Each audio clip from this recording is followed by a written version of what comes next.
Good morning, ladies and gentlemen. It is Wildin' Out Wednesday right here on the Miami Sports Music Podcast Network. I know the whole city rising. A little early, it's a bit surprising. Business moves, now we enterprising. Switch it up, now we improvising. What is going on, ladies and gentlemen? I am your host, Stephen D. Want to say good morning to my Finlaws and my family. Hope y'all are excited. We got a big show lined up for you today. It's going to be a wild one. It's going to be a Wildin' Out Wednesday one. Let me tell you, last night I was just laying in my bed and my phone started blowing up with this tweet, and I was like, well, I guess that's what we're going to make the show out of today. I'm going to talk about it here in a little bit, but let me do the rundown. All right, so for everybody who doesn't know, this is the rundown. We're going to get to the sponsors here in a minute. Want to say hello. My name is Stephen Daniels. You can follow me on all social media platforms at Stephen D. SKPL. Spread kindness, positivity, and love. You can follow me on all social media platforms. That way, if you want to follow Miami Sports Music, make sure you follow them on Facebook, Instagram, and YouTube. If you're watching on YouTube, you already are at Miami Sports Music, and also on Twitter at MIA Sports Music. Make sure y'all do that as well, okay? Also, want to remind you guys to hit that like button. Hit it. Tap it. I don't know what y'all are doing. Just make sure it takes 2 seconds. Just hit the like button on your way in. That's all you got to do. Just make sure you do it. All right. Hey, you want to sign up and become a member of the channel today? We want to make sure that you sign up and become a member of the channel today, because this year you're going to get access to perks. You're going to get access to a whole bunch of stuff. So just make sure you sign up, become a member of the channel today, because later on in the year, we're going to do member only chats. Not just subscription chats. It's free to subscribe. But if you want to become part of the family, you make sure you sign up to the channel today. Also, hey, look, if you want to help the channel grow by donating, there's a few different ways you can do that. If you're watching us live right now, which I know all of you are, because that's what you all do. You all watch us live every morning. You make sure you hit the YouTube live super chat, which is the $sign down at the bottom of the chat. If you're rewatching us and you're not watching us live, because I don't know, maybe you're watching us for the second time today, you can use the YouTube super thanks, which is the heart sign down below. If you're rewatching us after we're live, with the $sign in the middle, you guys can use that as well. And you can donate there. You can also use Cash App or PayPal. You can use MSM Podcast Network with a $sign in front of it, or use the QR code right on your screen. Or you can make sure you use PayPal, which is also MSM Podcast Network. All right. We got 3 beautiful, amazing sponsors of this awesome number one Miami fan morning show. First up to bat is ZSM Sports. ZSM Sports, to get your cards, jerseys, balls, and hard-to-find items, everything specializing in sports memorabilia. Make sure you check out ZSM Sports on social media. Make sure you hit up Zach. Zach's got all the needs that you need to get the best sports memorabilia for your man cave, your woman cave, your fan cave, whatever cave you want to call it, your office, birthday present, Hanukkah present, Kwanzaa present, Christmas present. Go to ZSM Sports to get your stuff. It's good stuff. Also, if you like to eat, you like good subs, you like good food, good mood, Hangry Owls is the best place to do it. It's in Pembroke Pines, 16606 Sheridan Street. Make sure you use the code word SKPL to get $3 off your subs. And if it's Friday, you get $6 off of your subs by using the code word SKPL. Make sure you give them a call at 305-279-5332. Make sure you tell Al that I sent you, and he'll take care of you. Make sure you also follow Hangry Owls on Facebook and Instagram at HANGRYALS. And then, last but not least, absolutely amazing. We love them. It's their second year with us because they're absolutely amazing people. You know them from East 32 Dolphins Tailgate Tail Greeter. Absolutely amazing people. Make sure you download the free app today on your current Apple or Android device or Crapple device, whatever one you got. Make sure you do it today. Download the app on your current Apple or Android device, and make sure you follow Tail Greeter on all social media platforms at TAILGREETER. Just to give you guys a reminder, if you're coming to Baltimore week 2, we have a 72-hour sale only. Get them now. Purchase now on Tail Greeter. 72 hours only, ending on Saturday. We have 9 game tickets left. which means we have only 9 tickets for option B and option C left, which is the tailgate and game ticket or game ticket only. Whatever one you want, we have 9 of them left. And we're also taking $15 off the tailgate. Straight up $100 for the tailgate for the next 72 hours. After Saturday, goes back up to 100 or goes back to 115. Okay? Look, man, I understand. It goes such a long way. But we want you to come out to Baltimore, to the Baltimore Beatdown 2022, hosted by Miami Sports Music, Valley Fanatics, and Jimmy's Famous Seafood. It's going to be a lot of fun there. It's going to be good times. We hope you guys come out to it. All you can drink, all you can eat, DWA swag bag, a live pregame show.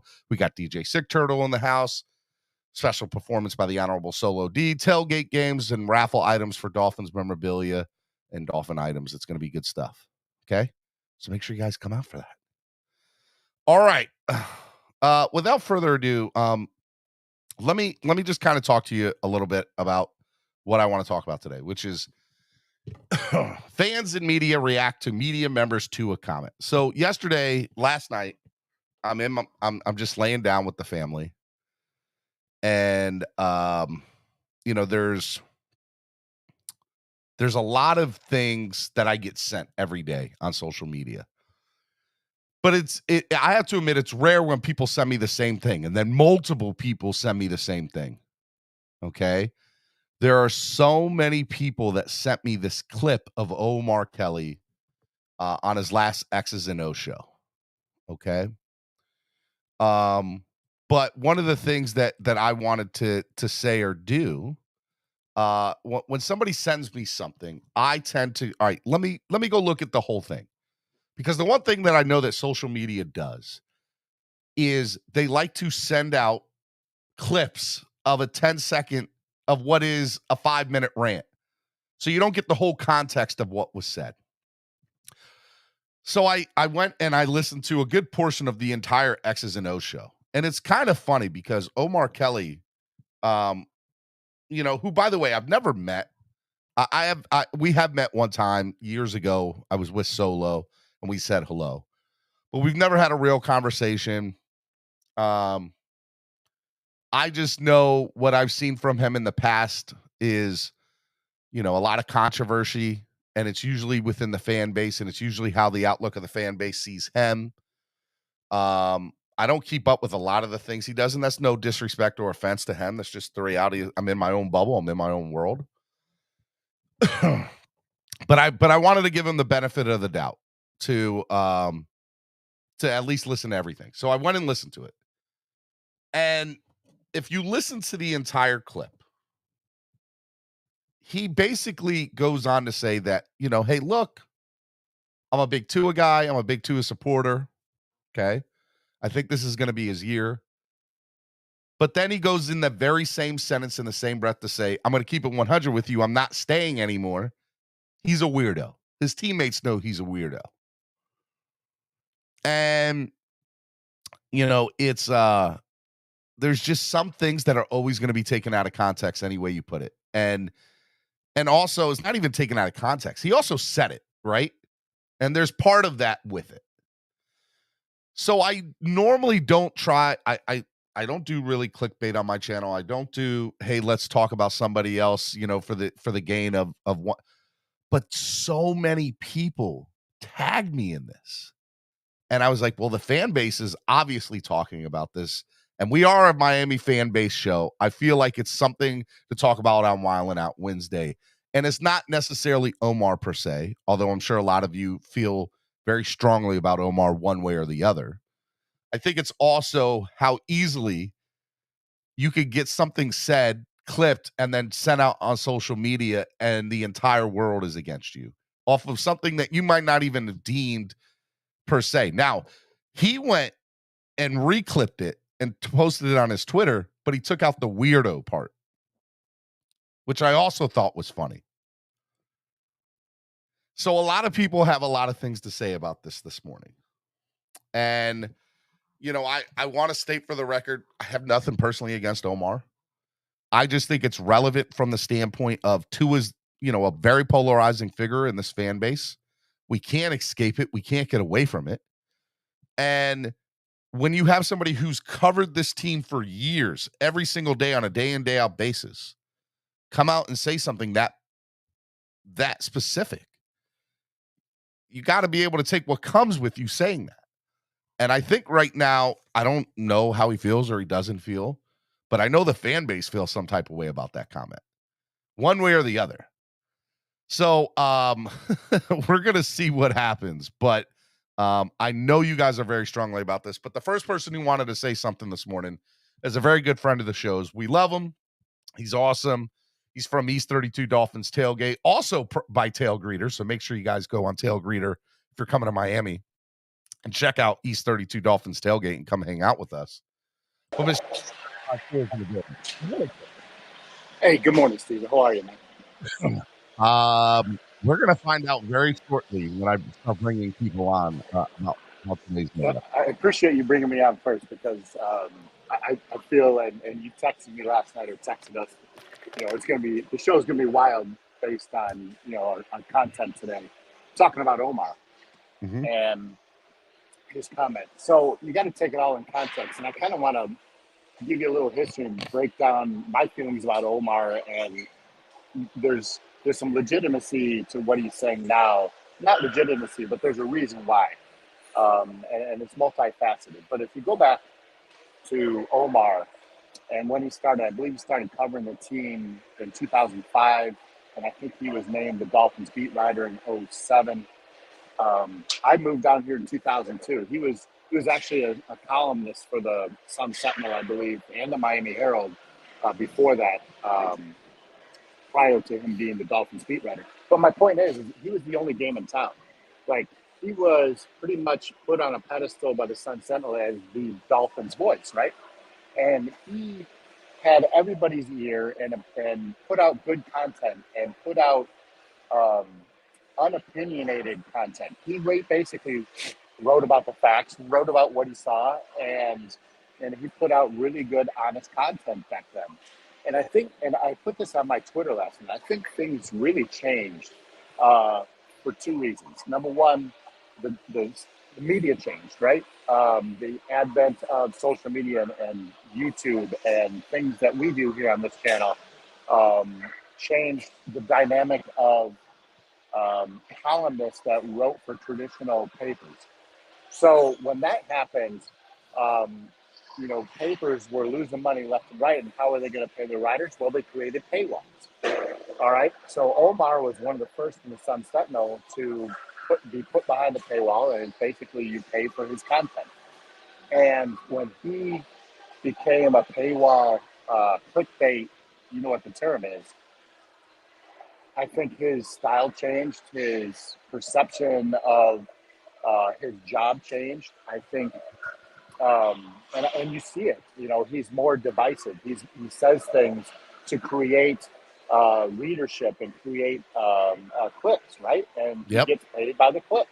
Correct. And it's no different than what we do here on CLOCKBLOCKERS. But the difference is that this is not who Omar started out to be.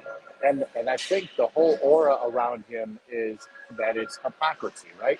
He's only doing it because he doesn't really believe in what he's saying. He doesn't back up what he's saying. He's getting paid for it. It's basically Pavlov's dog. Like he's getting paid from clicks, and he creates clicks by creating controversy. And I think that's what Omar is steered to the point where he is now no longer working for the Sentinel, and he's latched his career on to something that I think is very skeptical, and that's Brandon Marshall and I Am Athlete, who, in my opinion, is a way second fiddle to the pivot or anything that we do up here on. And I'll just go out there and say that the pivot over I Am Athlete all day, every day. Well, I'll say this is it is very. I don't like to talk about what happens in other people's houses per se, right? But look, all I'll say is that I Am Athlete 2 years ago was the strongest brand out there for podcasting and sports. And then 2 years later, it seems like everybody who was part of the original crew has left, from Chad Ochocinco to all the guys in the pivot. So, yeah, I mean, and this isn't a show about that. But, yes, no. It is interesting to see that. But getting back to Omar, so getting back to his X's and O's last night, and remember, that's his last X's and O's. So really, he was doing. He wasn't getting there to paid. I think he was truly saying what he felt and what his true observations were. But he's creating content for his I Am Athlete. It's a pay. I Am Athlete, you got to pay to get their content. And so I think he's creating that stir moving into that arena. And my last point about this particular comment, he is a weirdo. Like, who fucking cares? Like, I know it's a swear jar, but, Tua should be judged on what he does in between the hash marks, right? What he does on this on the field. I've said that multiple times on the show that like that's why I had a problem with them last week trying to talk, why did we spend 8 minutes of a press conference talking about who paid for the bill? Is he married? Like, exactly. Guys, I care about in between the hashes. Like, I respect what happens off the field, but the guy has done nothing wrong off the field. So why do we care? Exactly. If you want him to be, Danny Hollywood, Dan Marino, he's not that guy. All we need Tua to do is win, is produce a winning team, a winning record, and go to the playoffs. That's all we should care about.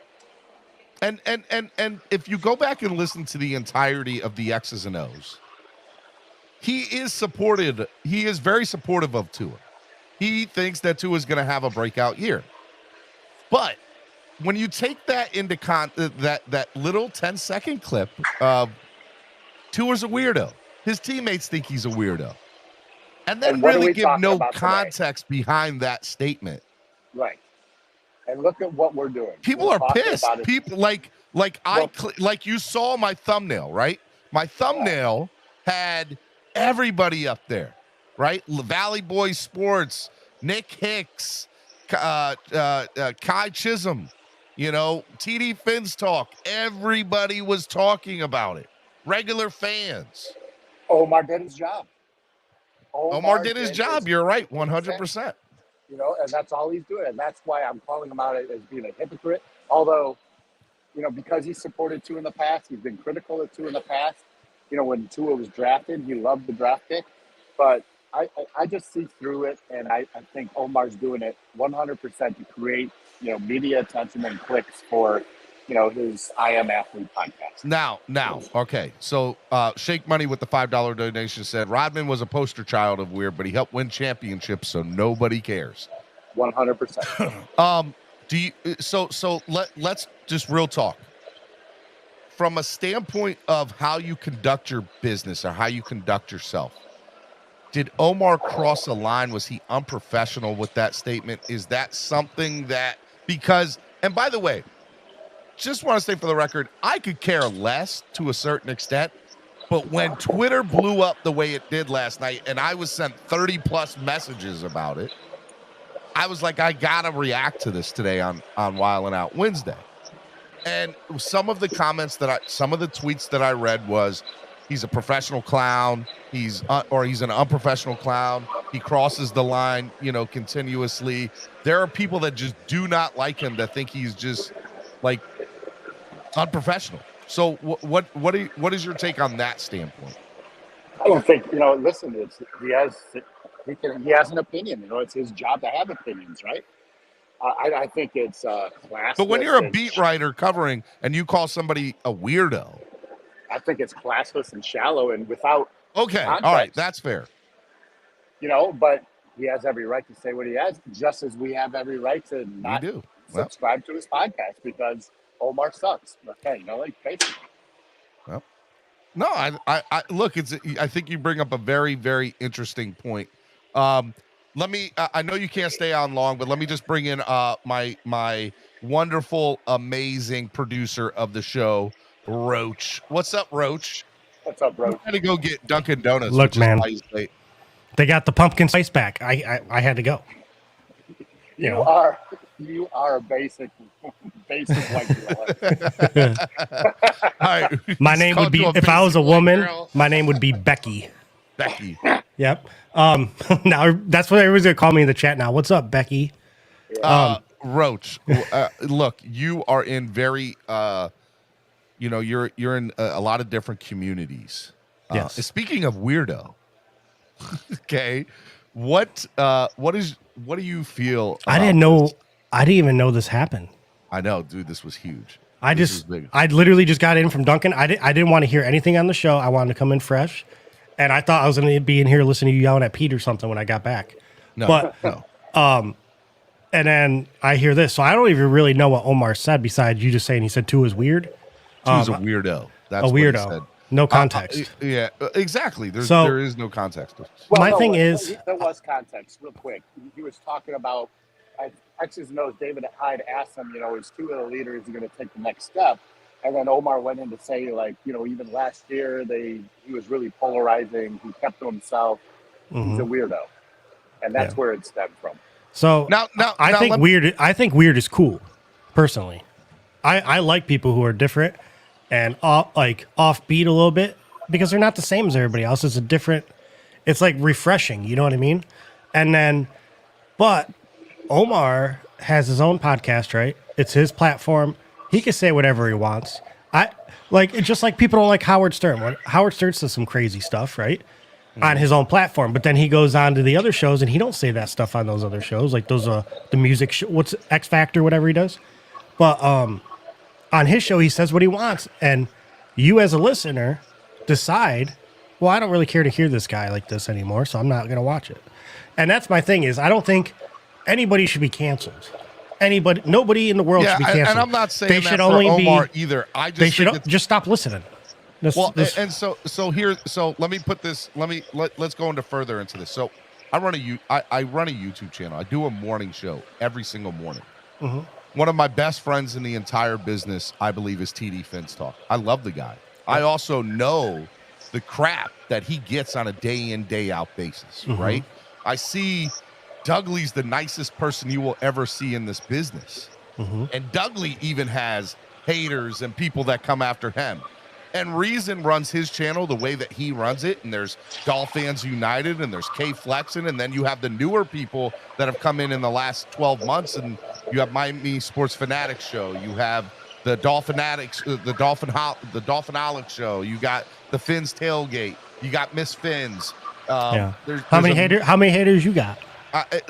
I'm sure I have a lot of. I only have one, Andrevius. He's my only hater. Andreas is your only hater. But I think the reality is when you start seeing every day people, showing up with their new platforms and how they want to run their show. I'm not here to talk about anybody else's house. I do agree with you guys, though. If you don't like something, you can easily turn me off or turn whoever off and go to the next channel. Absolutely. Right. And Andrevi says, "When do I hate on Roach? How did I get into this?" It was a joke. Roach knows. Andrevius knows that. Trust me, he'll get into full character here in a minute. But no, it's different. Like if he was going up to Tua in a press conference and saying, "Hey, man, you kind of come off as weird," that's totally different. Omar would never say that to Tua's face, and that's part of the problem people have with it. But the thing is he's when you're making a podcast, and I don't even like Omar, just to be clear with everybody. But I'm just defending a podcast. When you're making a podcast, you have the ability to say things that are off the top of your head. Like you don't always I don't always have all the stats in my head. I just go off of what I know, and a lot of times I get the numbers wrong, and people in the chat correct me, right? But it's your personal opinion that comes it just comes. I'm sure he didn't have that pre-scripted to say Tua's a weirdo. It just comes out, right? And the thing is, I'm sure right now he's probably like, man, I could have been cleaner about that, the way I said it. You think about that after the show. See, that's the thing about Omar. And good, bad, or indifferent, I don't think he cares what people think afterwards. Yeah. But he has been on record. Yeah. He also says, look, I block people so that I don't get in a negative mentality or I don't get in a depressed state because of all the negative stuff people say. But Cameron, isn't that also some of you bring on your own stuff? That comes with the territory. What's the difference with Omar saying he's a weirdo and me saying nobody goes to his barbecue and it's a fake barbecue? You know what I mean? I said that on the show. It's an opinion, right? And it was mostly to be funny. It wasn't that serious. You're always trying to turn content creators into victims. Y'all know what the heck y'all do and say, the things you say. People are a-holes, but y'all give them the fuel. What it is they have the freedom to say what they want to say. That's all we're defending. I don't think I'm turning them into victim. Look, I think it's going to get crazy up here in a minute when I start bringing people on. But I don't think that I bring people. I don't think I turn them into victims. I think the reality of the situation is this. I think that every channel does things. And not even channels. Any content creator does things and runs things in a different way. No way's right or wrong. But there is a level of professionalism or class that I like to think I carry myself with, right? Mm-hmm. I have to admit, I struggled last night for like a good 45 minutes before I was like, do I put this out there? Is this something that I want to put on my screen with the Omar Kelly, like image and the tweets about him? Because I it's not that I would not ever want somebody to do that to me, but I want to make sure. I wanted to bring out a point, and the point is two things. I think people will look at a 15-second clip and only look at a 15-second clip because Nick Hicks went on to say in another tweet I read early this morning saying, hey, look, he shouldn't have said it that way, but it was taken out of context. I wouldn't have said it. And then the second thing real quick is I also wanted to kind of make a point that, hey, look, we are going to believe what we want to believe. And when the mob gets into a mob mentality, which is what happened on Twitter last night, they come after you with pitchforks and everything. And the thing is, people like to say like, oh, well, he has a platform, he has a responsibility. But what you're forgetting is you who don't like him and you're watching him, you're building his platform. You are the platform. He's standing on your back and saying this stuff. So if you don't like it and you don't want him having that platform, stop subscribing, stop watching. 100%, Rich. And that's how you do it. I've said that earlier. Like, he did this, for clicks, and you can't fault him. This is his profession, and he's just creating content. Look what we're doing this morning. We're dedicating a whole show to his 3 words. Right? It's working. That's crazy. And it's working. And I'll finish with this. Like, it's sales and marketing 101. Any publicity is good publicity. And again, he accomplishes his mission. Jose Valdez says, Steven, the problem is with what Omar said is his platform. And people like Pete running with it. Now we have to listen to his crazy takes. Plus, now Tua is a weirdo crap. Dude, that's just not only media, that's social media, that's political media, that's cultural media. That is exactly the divisive nature of this country right now without getting into anything else. And how much time has Omar spent with Tua, honestly? Right. In private. Cruz Ruiz says, is it whack what that Omar said what he said? Am I surprised, though? No. It's exactly how I would expect a hot take writer to act. Okay, always talk down to his audience. He's just about clicks. So he's like, what's the guy with Shannon Sharp?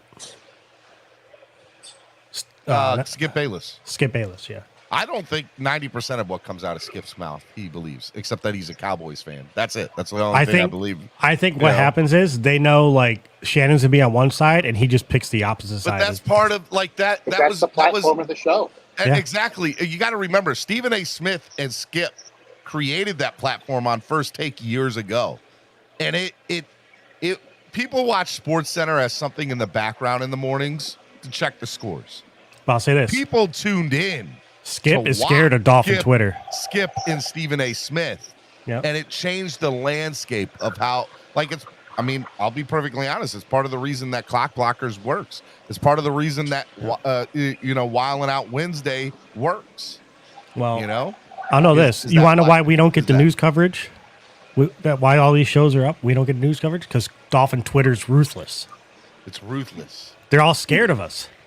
Pat McAfee says that every time he talks about the Dolphins, he's like, man. Pat McAfee does talk about Dolphins Twitterverse as they go crazy. I will admit that. Yeah. All right, Cameron, I know you got to get out of here, man. Real quick, plug East 32, man. What do you got coming up? Hey, man, tailgater.com. We're 2.5 weeks, 3 weeks away from our first kickoff game, home game against the Dolphins and Patriots, New England Patriots. And we're excited for the upcoming season. Go to tailgater.com, search out East 32 Dolphins Tailgate, and join us, man. Cameron, does that include parking or no? No parking. No parking. Okay. It's just for the tailgate, all inclusive in the tailgate, food, beverage, DJ, podcast, merchandise, and a good time. I do want to give a shout out because I saw in the comments, Bon Joe, I'm coming for your place, bro. Come on. Oh man, he's at the gym doing a morning show. Not bad. Yep, Hey. UFC Plantation. You're in the quiet section, though. You're not in the clanging and banging section. I'm getting ready to go. You're in the mom section right now. You're in the mom section right now. I'm not calling this guy a mom. Hey, you guys have a great show. I'll talk to you Love you, Cameron. Be good, bro. I won't be on Friday, Steve. I'll be in South Carolina. Oh, well, excuse me. Remember what the weekend of opening week, we're going to be at Dirty Sportswear that Friday live. We are going to be there, brother. And Mark Norcal says you're a weirdo. I love you, Mark. See you guys. I love you, brother. Be good, man. All right. See you, bud. All right, Miami Sports Music's #1 Miami fan morning show, Clock Blockers, right here on the Miami Sports Music Podcast Network. I know this is going to open up a floodgates of how people feel. Let me first give the disclaimer that the following takes by the people that come on the show do not necessarily represent Miami Sports Music or Miami Sports Music Podcast Network or Clock Blockers in any way. They are the feelings and thoughts of other people, and I know things are going to get said today, but I also know that people want to talk about this, and this is a big deal. So I'm going to give people the platform to do it. I just ask you try to be respectful and not, be disrespectful towards other people. But some people feel that yeah. Okay. All right. Here we go. We're gonna get right into it. It's gonna get crazy today. Crazy. Wildin' Out Wednesday's about to begin, ladies and gentlemen. Uh-oh. Did you work? Are you ready this morning? I was ready, man. I hope we get some weirdos. I want some weirdos. Yeah, you can only come on if you're a weirdo. That's it. You can only come on if you're a weirdo this morning. That's what we need. Somebody out there with graphic design. We need a dolphin shirt that says, I'm a weirdo too. That's what we need. Stephen giving the following opinions a platform, make it a direct reflection of Miami sports music and its affiliates. No, not going to happen.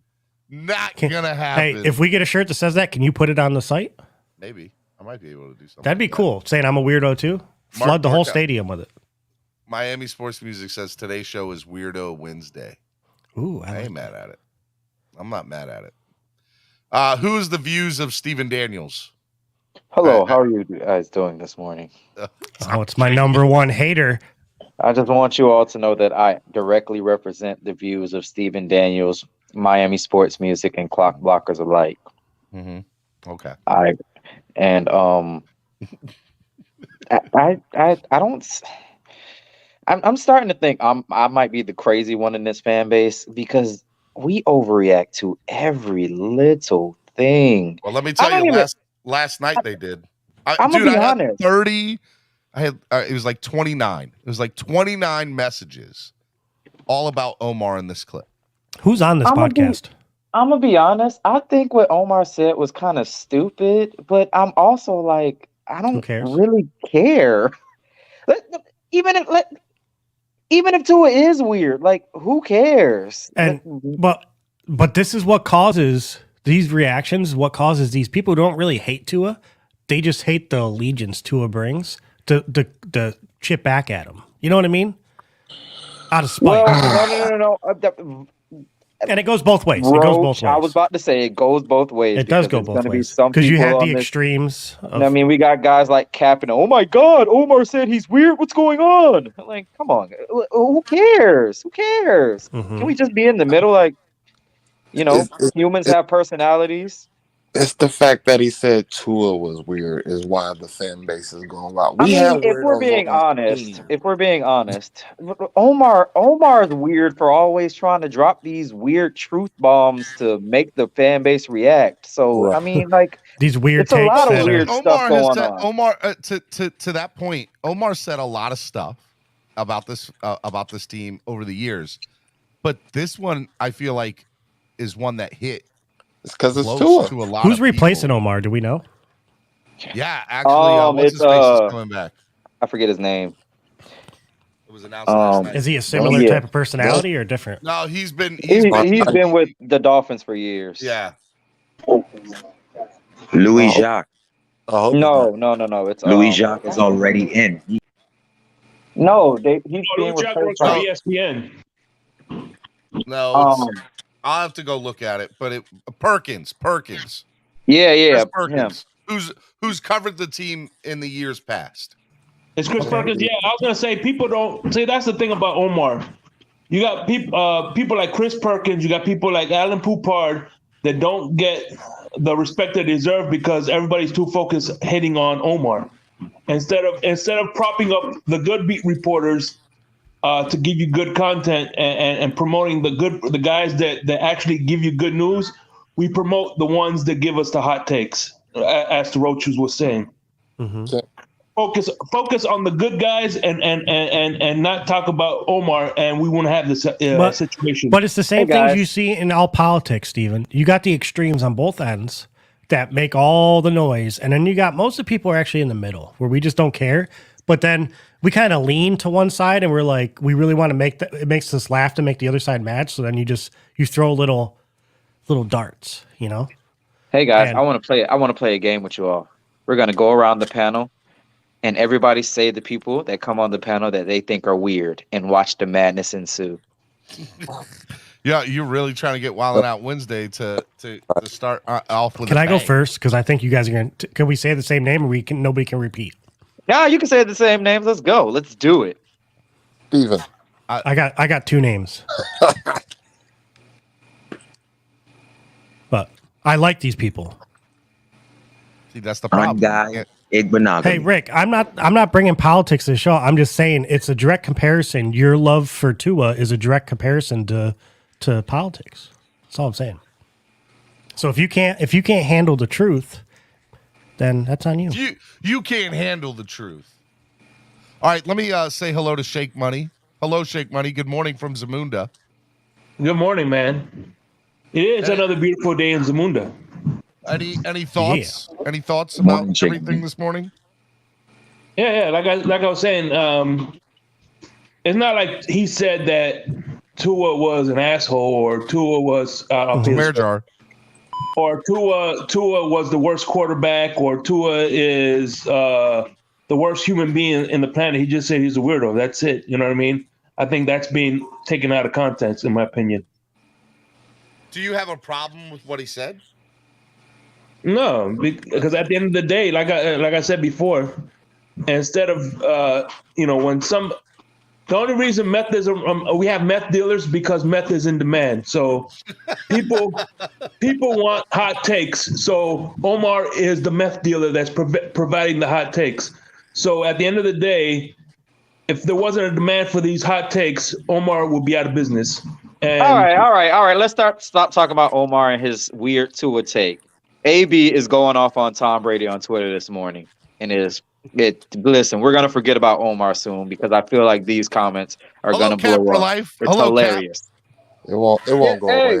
Good morning. I don't know, man. I had to come in, man. Once I heard the key word today, which is context, I flipped out, man. Between yesterday, what other people saying on different platforms that I have to put context into the 3 picks he threw. I also have to put context into what a reporter said that the whole team feels. I mean, I don't know how much more context you want me to put into an individual who's run so much controversy into a team that I need to put more context into it. Yeah, the whole panel thinks you're weird right now. Oh man, hey, look, as far as what I understand, weird is a compliment compared to what I've been called before. But let me tell you something, man. Exactly, Cap. I wasn't trying to insult you. I hope you know that. Like, nobody cares. What did Antonio do? It's just like, why are you doing this now when it's like 2 weeks before the regular season starts? What are you trying to gain from it? He wants everyone to follow him over to whatever show he's doing now. Who's gonna be mind F enough to go follow him? And you know what else is weird? LeBron James. That's a weird dude. No. I'm gonna give you some weirdos on this team. We have a 340-pound man who likes to paint his fingernails. Okay, but so let me ask you: if somebody else said the statement, Yeah, that Christian Omar, Wilkins. Wait. If somebody else said the statement that Omar Kelly said, would it be looked at the same way? Because to Rashad's point, or to some of your points, not even just Rashad. I was about to list off a bunch of people. Being called a weirdo is not necessarily a negative thing. It could be considered a good thing. I agree. Not anymore. It's funny because it came from Omar Kelly's mouth. He tried to make it sound like he tried to make it sound like a bad thing when he said, and all his teammates know it. Guys, listen. Like I said, Christian Wilkins thinks he's a Power Ranger. Come on. Yeah, I don't see how that helps the camaraderie. I don't see how that helps camaraderie right now doing that, involving the team. I mean, that's what I'm trying to tell you guys, man. When I first got on this panel, a lot of these beat writers have hidden agendas, and now you're starting to see it on the way out, man. And it's just, now that we got our crap together, you want to try to bring us down. I mean, the guy says he's from Carroll City. I would think you have the best interest for the Dolphins in hand, man. You know what I mean? On the way out, but apparently not. First of all, listen up. First of all, fins up, right? I'm not gonna say bills up, Mark. But I want to say this. Year one, I don't know if Cap for Life was there. You remember, Cap? I was telling you that Tua needs to shed this Tebow Jesus Christ religion. I'm a good boy effect. You remember that, Cap? I remember a lot of things, but for some reason, Cesar Ruiz just sticks to my mind when I think of you. But would you agree with him? Because in year one, Tua, he was very. Yeah, I remember. Why does that matter? About being Christian, and he believed in Jesus Christ. And one thing I said he needed to shed this Tebow effect of spreading Jesus Christ on ABC, NBC, every press conference. He needed to shed that. The question to you all is, I don't care, but the question to you all is, has he shed that? No, but my question to you is, why does he need to shed it? That's my. I really like to make a statement. I can tell you why. Because you don't want to be Adam Gase to your rest of your teammates. And you need to know, however you do, you need to know how to mesh. I work at a job. I mesh. But doesn't that go to all things in football? Like that has nothing. All causes, all political statements, all that falls under that. So if you knock that out, you got to knock everything out.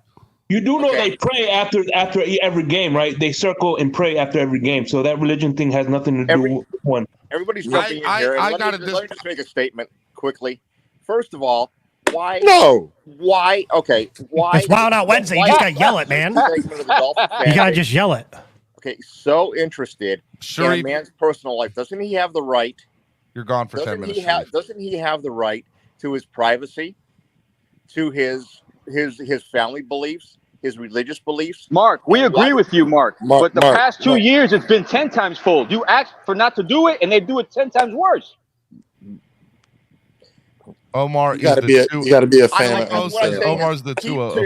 Keep Tua's issues to on-field performance, and why does a certain segment of this fan base want to beat him up because he's quiet and he's reserved and he wants to keep things, not out in public with his personal life. He puts out a positive image, like. Let the man. I feel in some maybe small way, in that.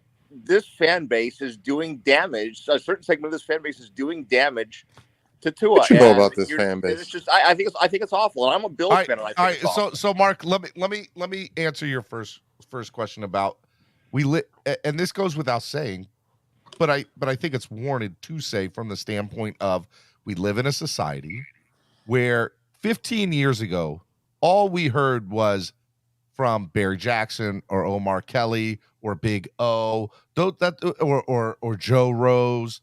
We didn't have anybody else to listen to about the Miami Dolphins fan base, right?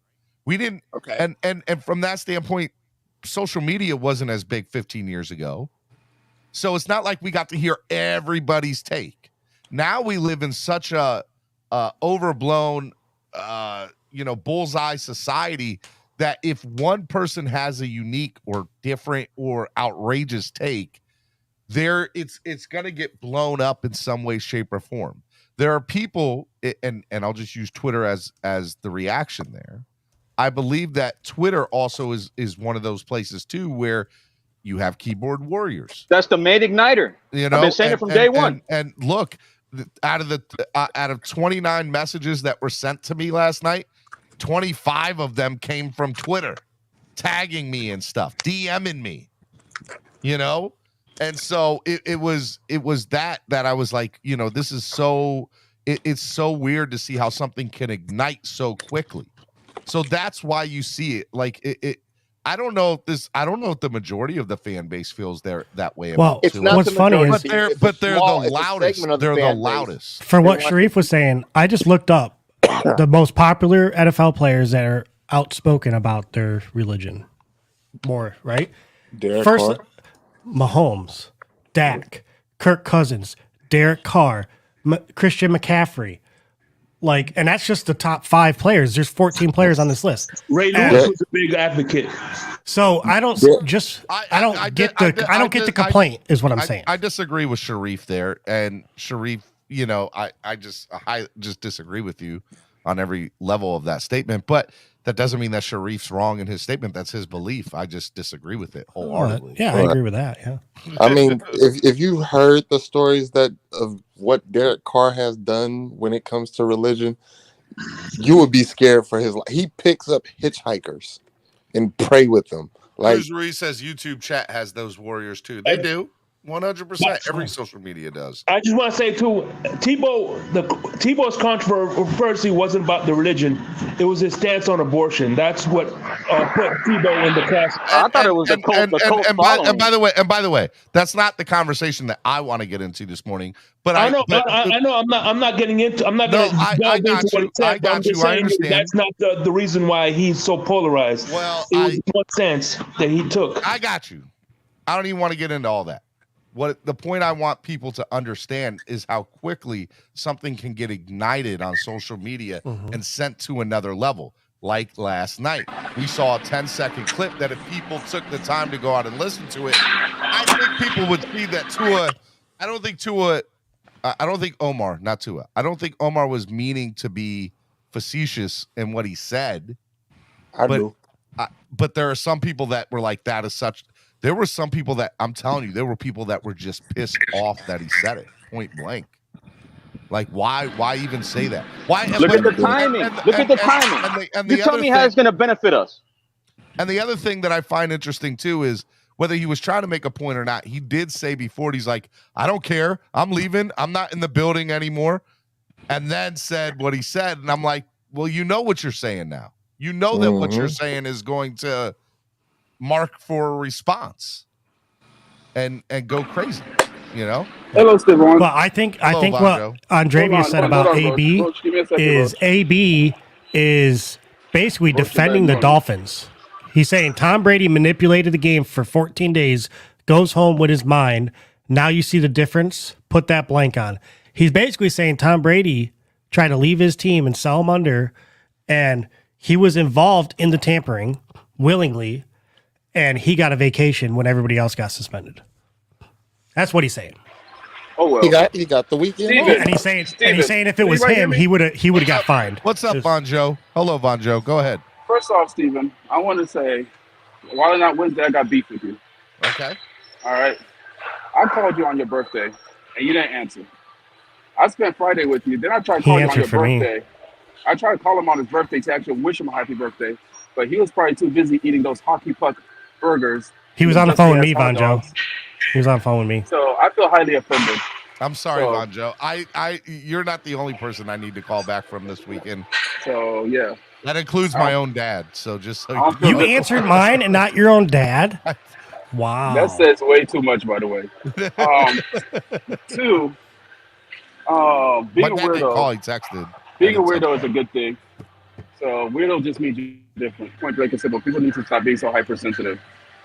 3, nobody cares what Omar says anymore. He's no longer a beat writer for the Dolphins. Church. People gravitate towards negativity for some reason versus positivity. Even if it was a positive thing, people's going to try to spin it to a negative thing and go towards negativity. Well, I'll tell you that 90% of what he was saying in the X's and O's show was positive. He was talking about how Tua is going to take this big step this year. He was, you know, him and they were talking about how he's married to Tua and how, you know, that was part of what they were talking about. You know? But everybody got excited about the negative talk, right? Listen, hey guys, this is the world that we live in. By the way, I didn't like that he said it, just for the record. But I also am like, I also don't think, like, I think Omar is what Omar is, and that is he's going to say stuff that's going to cause controversy, that's going to sell because he's been in the fan base for 15 plus years, and anything he says is going to warrant a big reaction from people. But guys, but again, last night was a total different reaction. But Tua last night was a total different reaction than what I've seen. The thing is, Tua is different. He is not your normal guy. You could say, I say conventional, air quotes, because one, he spends more time with his family than he does with his friends or his other players, right? He still lives with his parents, even though he's an NFL star. So I mean, he's really introverted versus extroverted. A lot of NFL players have parents that live with them. They take care of them. No, I'm just saying, conventional. He's not. I said air quote, guys. You don't see the air quotes. You don't see, look, Roach. See? What is that supposed to mean? That means he's different. He's not his conventional person because society has a way of saying, "Oh, you got to be this way to be normal." Right. All I'm saying is there's a lot of NFL players that move their parents in with them. I feel different now. So, I mean, people can say that I'm a weirdo. So I'm a weirdo too, man. I love we need anime. these shirts. You're nowhere near weird, Vanjo. You're the most normal person there is. So I got a shirt that says when I go to work out that I'm gonna be the next Hokage because I like watching Naruto. Am I weird? I mean, it is what it is. Secondly, you're working out underneath the AC vent. Definitely weird. That's an AC vent? Oh shit, I didn't see that. Swear jar, damn it, man. I revealed live with his parents. But no, yeah, that's where Omar's hot air comes out. But man, I'm more concerned about this guy throwing 3 interceptions. I don't like it. What guy threw 3 interceptions? Like nobody talks about that. Everybody says put context into the 3 picks. How much context you want me to put into 3 picks? What they said is they want us to critique his on-field play, not his personal. So let's critique the 3 picks. And I bet you I'm not and I bet you I'm not critiquing. I'm just not going to critique. And then, to me, there's not a bit. To me, he had 3 picks. Steven, that's not the point. The point is they're complaining about this, and we're not talking football. But if we start critiquing his picks, then they get mad because you're talking about his picks. And it tends to be whenever you say the word Tua, if you're not praising him or getting on your knees and bending down to him, they get upset. Do we know that? I have a question real quick. Have you noticed though, when Tua lights it up, all celebrating, right? But when Tua throws a picks, come on, man, it's just practice. The energy is the same. No, wait. Bro, people just gonna argue the same thing from opposite sides. Shut up from both sides. I agree with you. You can't tell me to shut up. You can't talk to. Listen, you can't talk to people like the that. views of Steven Daniel. Exactly. You can't talk to me that way. You're supposed to be Can I just, if I may just make some context because my phone is banning me. We're talking about context. I know, Sharif. Sharif, I know. My phone is banning me from the show and not paying $10 for it. But I wanted to just make the context. I actually agree with Steven. I actually agree. I disagree with Omar. And Makai Becton. Hold on a second. If we had Cesar Ruiz, Tua wouldn't throw those 3 interceptions. He had Cesar Ruiz. So I just wanted not to be misunderstood. I disagree with Omar Kelly and I agree with Steven. But the context behind that is Tua can be a superstar once he's able to relate in his own way. Didn't get the chance to say that. But so for me, just so you know, Sharif. Hold on, just so you know, Omar was saying two things is important here is Tebow is polarizing and you can be enamored by him very easily. Tua is even more polarizing and you can be enamored the same rate. He has to relate in his own way and he can be a superstar. Don't do it. But hold on, no. It's not because of the religion they were polarizing. Let's keep it a buck. because they had a lot of success in college that didn't translate into the NFL. When Tebow was got the into greatest. NFL, Tebow is the Their greatest college production player has of all nothing to do time. with them He's the being and his most. He's production, the polarizing most. on numbers. How about this? Absolutely not, Stephen He's the. D. He's the most He's accomplished probably college top football 10, player. not the He's best. the Yeah, most but their I know, accomplished but production at has the end college of the nothing to football day, player do. of all time. at But the their end of the day, it production has has nothing nothing to to do do with with their people religion. being polarized or enamored with them. That's what I'm No, it trying has to nothing to say. do with their religion, Oh wow, Sharif. It's nothing to do with their religion. Sharif, you're gone for the day, bro. I'm sorry, Terrence kicked you out for the day, Sheesh. bro. Man, that's $50. Sharif, get the out of here. The reason why they were You're and they were so enamored by Sharif them can get is that because on if he pays 100 or somebody else pays. they were so great in I love you, college. Sharif. Just so you know, I love you. They were so Terrence great in went mad college, but today. it didn't translate into the NFL. It really didn't. And so far, Tua has struggled in the NFL compared to his counterparts. For any reason you want to give, Hey, at the TD end said of it the pretty day, good yesterday, he did Vonjo. struggle. Did you hear TD yesterday? No, But I was He mad busy yesterday. he said if we're judging our third string quarterback, Skyler, off of Tua's performance his rookie year, then you could say Skyler's performing at a QB at a first round draft pick level. No, I'm gonna tell you why that's a that stupid was the comparison. stupidest I'm gonna tell you why that's a take stupid ever. comparison. I agree with him. I No, agree that don't that's a agree stupid with that, comparison Roach, because please. Tua's rookie year there was like a half a training Tua camp didn't and no perform like a preseason. You can even first say He Tua's never got to second play year. against the threes Wait, for wait, four wait, wait, quarters. He You can never even got take that his second opportunity. year So, then. so you guys were Roach, telling me yesterday that what? That Roach, Tua didn't beat LSU, but Skyler Roach. beat LSU? What? What? Yesterday, you Wait, guys wait, were whoa, whoa, mentioning whoa, something whoa, about. whoa, Skyler didn't beat whoa! I'm not What are letting you? you get away with that crazy because No, statement. I'm his asking. best I'm asking. performance. I'm asking. I'm That asking. is a crazy question. LSU, the I year am that they the beat Tua Skyler by hater. Is 3 it true? I'll Is it points take true? was When a I asked you about historic Joe Burrow, team. yeah, They but is were it true? ass trash last year. So Swear. I know, but is Ass it true? Did Skyler's trash. team beat LSU and did Tua lose to LSU? Is that true? All right, I gotta go. Why are you Because leaving? I y'all need know the that's answer. blasphemous. I need an Y'all know answer. that's Cap, blasphemous. I'm not letting you get away with I'm that. asking a question. Why are you leaving? It's What's a retarded question. I'm sorry. It's a weird Wait, If I don't know, question. wait. if I don't You're a know the facts, you weirdo. gotta educate me. He Wait, wants to be Andre. I see what he did educated. there. I see what he did Andre. there. I see what he did there. Tua is He Cap, 2-1 versus LSU. We know that, right? the hell with that, Cap. You know You better than that. What's Skyler? Skyler is like 1-48 versus LSU. Hey, No, and why you are know we that having a that discussion? head coach I of did not know LSU got this. fired last year No, because Cap. I'm the not team going to was educate you, trash. Cap. You know better than that. Hey, You have a Cap, better football man than that, Cap. Don't do that to yourself. listen, that LSU team was so trash that the head coach got fired. He knows it. He's just What you trolling. mean?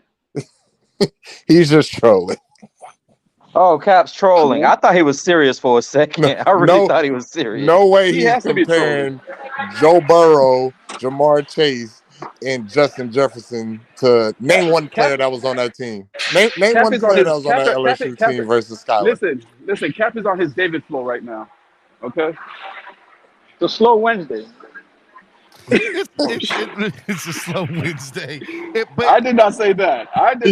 He's trying to get the wilding out going. That's all. I feel it. And by the way, you know, Oh, you saying it's slow? I thought you meant like slow as in slow. My bad. And by the way, Bon, you know, I'm one of the biggest Gator fans out here. Hey, I heard that. And we all know that Tua plays so much better in the pros than Tebow did. Tua's physical traits is better than Tebow's was. Do you know what Skyler's QBR was against LSU? Talk to me, Roach. 188. You can only go to 156. Well, I'm looking at it. It says 188. This is passer Do you rate, know that 188. in college the quarterback rating can go up to like 400? And I'm on Sports I did Reference. Not know that. I thought 158 was like the highest you could get or whatever. The passer rating in college can go to like 400. Secondly, Roach, you know all those players on the LSU team, 90% of them is probably standing next to me somewhere right now. Oh, I got the list of players from that game. You want to hear the list? Go ahead. Monjo said everybody in that gym played college sports somewhere. You want to know the defense? Damon Clark. Tell me who went pro. I don't know who went pro. Like, it doesn't say who got drafted. Exactly. It doesn't have a column who got drafted. Exactly. None of them. Go ahead. Not one of them. I'm trying to read. Hold on.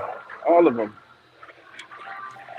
That guy that just walked by me, I'm pretty sure. Listen, this always turns into a Tua versus Skyler show, and I'm always here for it because Roach is always going to look up facts that are like useless.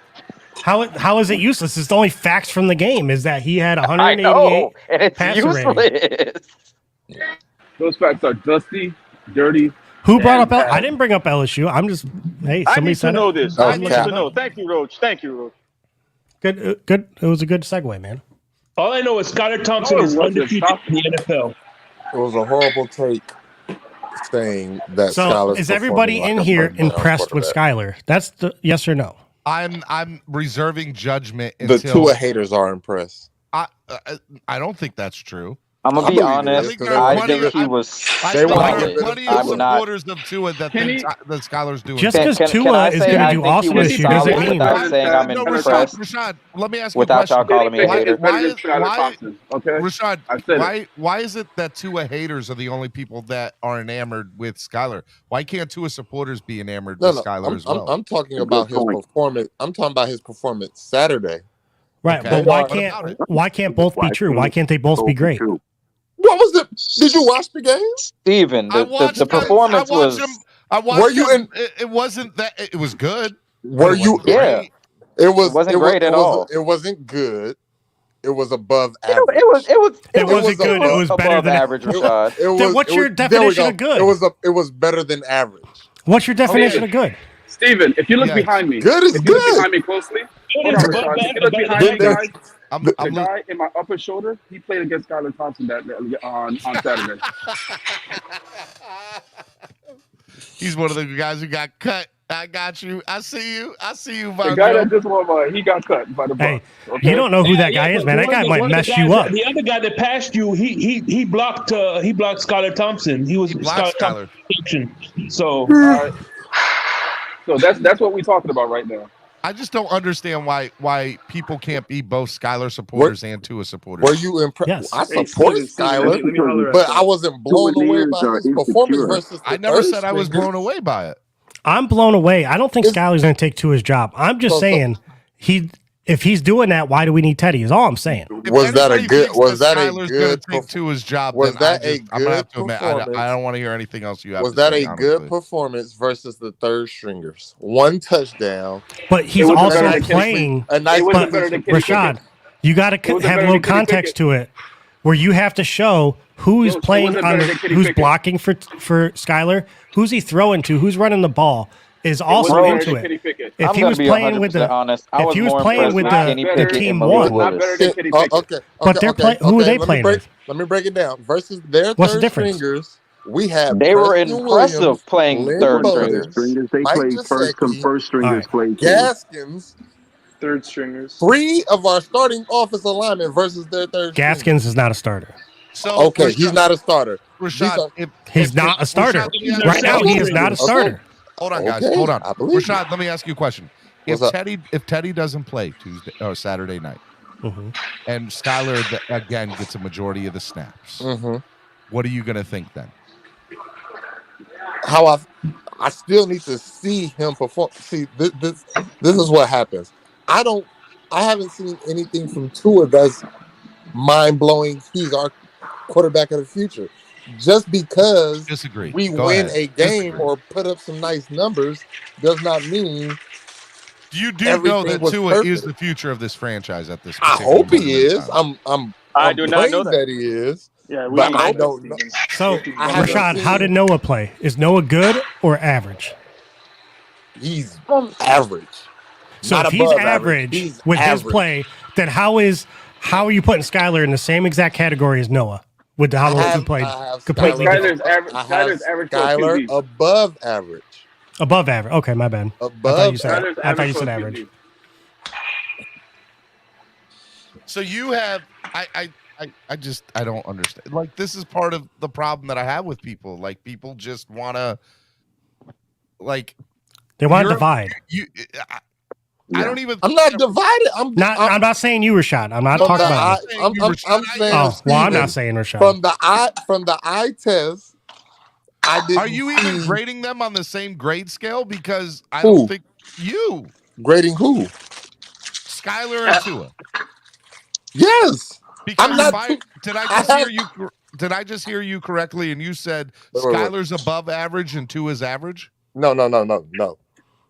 Noah. He said Noah is average. Okay. Yeah, Noah. I have Tua above average. I brought up Noah because of how you bad. Have Skyler as above average. That game was above average. Put Skyler and Tua in the same category of play? But that game, for one game, no. For that one game, Steven. Wait. I've seen Tua hit wide open people. If he hit him in stride, it would have been a touchdown. I've seen Tua find the open man. It's not hard to find the open man. You just told me, the open man with good timing. I said to grade Tua. You said above average. I said grade Skyler. Above average. Above average. So you put they are not in the same category, sir. Well, what is Tua done to get him out of that category yet?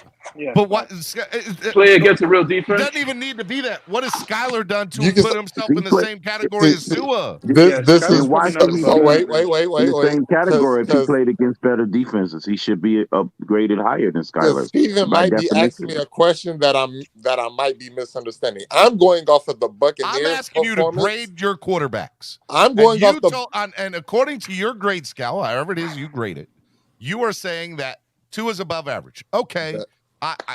I'm not gonna argue with you, okay? I slightly disagree. Not gonna fully go full blown out argument. Can we go off a 5-star system to make it easy for everybody? Because wait.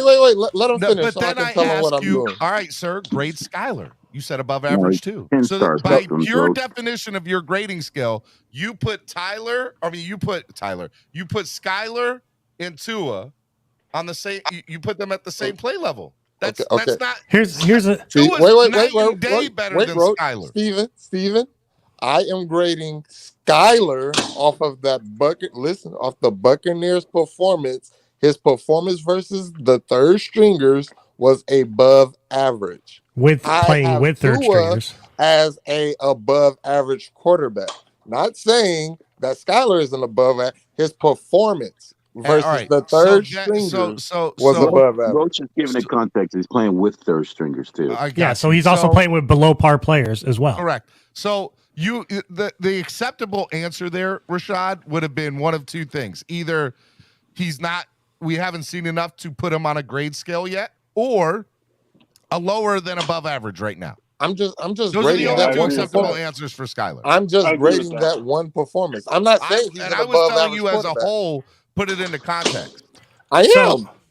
So Rashad, if Skyler played on Alabama in college, do you think he would have better numbers and he'd be drafted higher? If Skyler played with Tyreek Hill and Waddle and all the ones during preseason, would he not play better? Do you think? I don't. Rashad, you know what? I blame Tampa for this. Sorry, Andreas. I blame Tampa for this. His numbers would be better. I wouldn't say he would play. This is why I blame Tampa. Because we're sitting here discussing our quarterback that played against cover 3, and the cover 3 that was over aggressive towards the run. So the middle was wide open. Everything was wide open in the middle. Everything was wide open. So you're mad that Skyler recognized it and took advantage? So it's not easy. I would say why should he blame advantage of stupid defense? I would say if Tua played against those third stringers. There's a lot of quarterbacks in this league like Tim Tebow. Don't even take advantage of stupid defense like that. I said, hey, Steven, I got a Wild Out Wednesday take. Let me know when you're ready. But Von Joe, there's NFL quarterbacks starting right now that doesn't even take advantage of those defenses. People are upset that our third string quarterback came out and played good in preseason. People are upset, Steven. If Tua played with our third stringers, I'm not upset. It's just some people are acting like he did yesterday, dude. He threw 3 interceptions. One at a time. He threw 3 interceptions, but we're ignoring what all the context. Said. Our defense came out. He threw 3 interceptions to probably the best defensive backfield in football. I agree with that.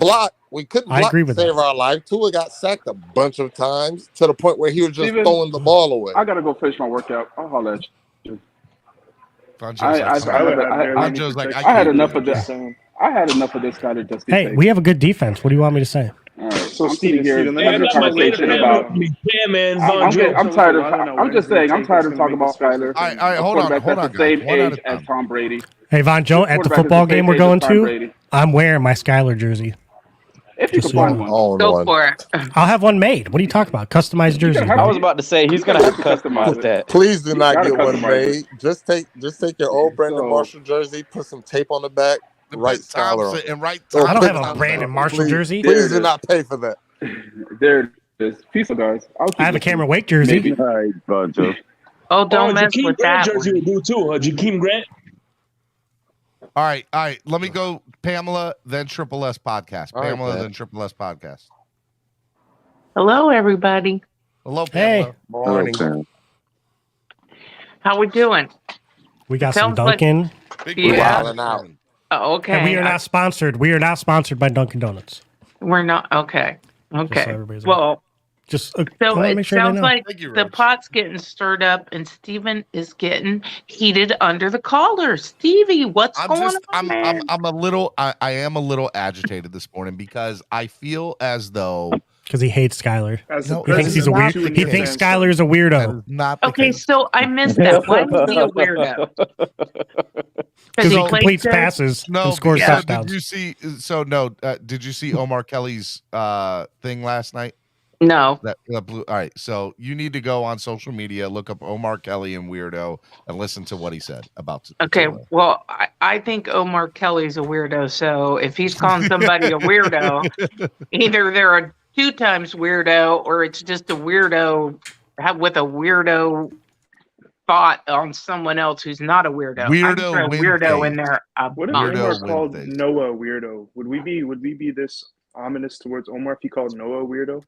I would. He'd probably I be would laughing at accept it. his Well, game no, version. I think it's brought, because you know, of who he Triple S. said it I about. brought up that comment earlier. I said 2 things. I said if Omar wasn't the person who said this and somebody else said it, or it was If it in was about reference to someone else. another player, Yeah. would have gotten Nobody this would give a much. shit. No, it would have gotten this swear jar. Would have gotten No, this much my bad. play, and the answer is no.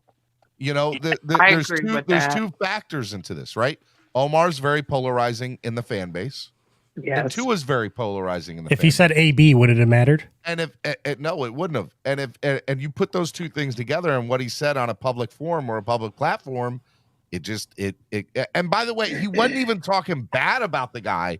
It was just because if you listen to everything he said before and everything he said after that 10 seconds, he was praising Tua. He was saying that he's doing good or that he's getting better and so on and so forth. But you know, it's. That was part of the issue that I had with this whole thing is I think that people want to take a 10-second clip and run with it and say that Omar Kelly, and not even Omar for this matter, just anybody in general, that they're horrible people. They shouldn't say, do I like that he said it the way he said it? No, I wouldn't have said it that way. But who am I, right? I'm just a YouTuber. And what has he had dinner with him? He knows he's a weirdo. I mean, come on. I swear I think Omar does stuff like that, you know, for clicks. Like he does. And you know, we made He's that admitted point this to it. morning. He's admitted to it in the past. yeah. But the reality of the situation is the fan base got in a hizzy last night, an uproar. But that's what he wanted. Because, you know, it gets And so passed some around. Oh my people- gosh, did you see what He Omar wants to said? go. And there's everybody going and some clicking.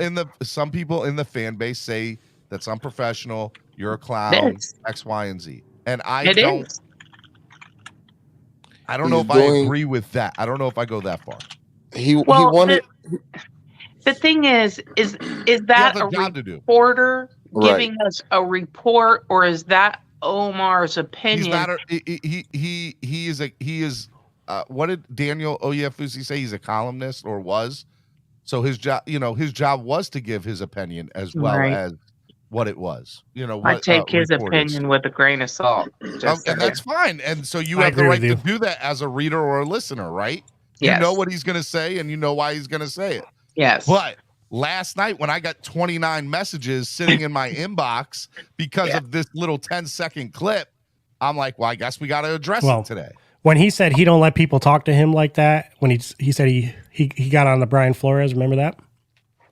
But then we watched, and then we watched him on the Big O show get checked for trying to go on somebody else's YouTube show, and he didn't do nothing.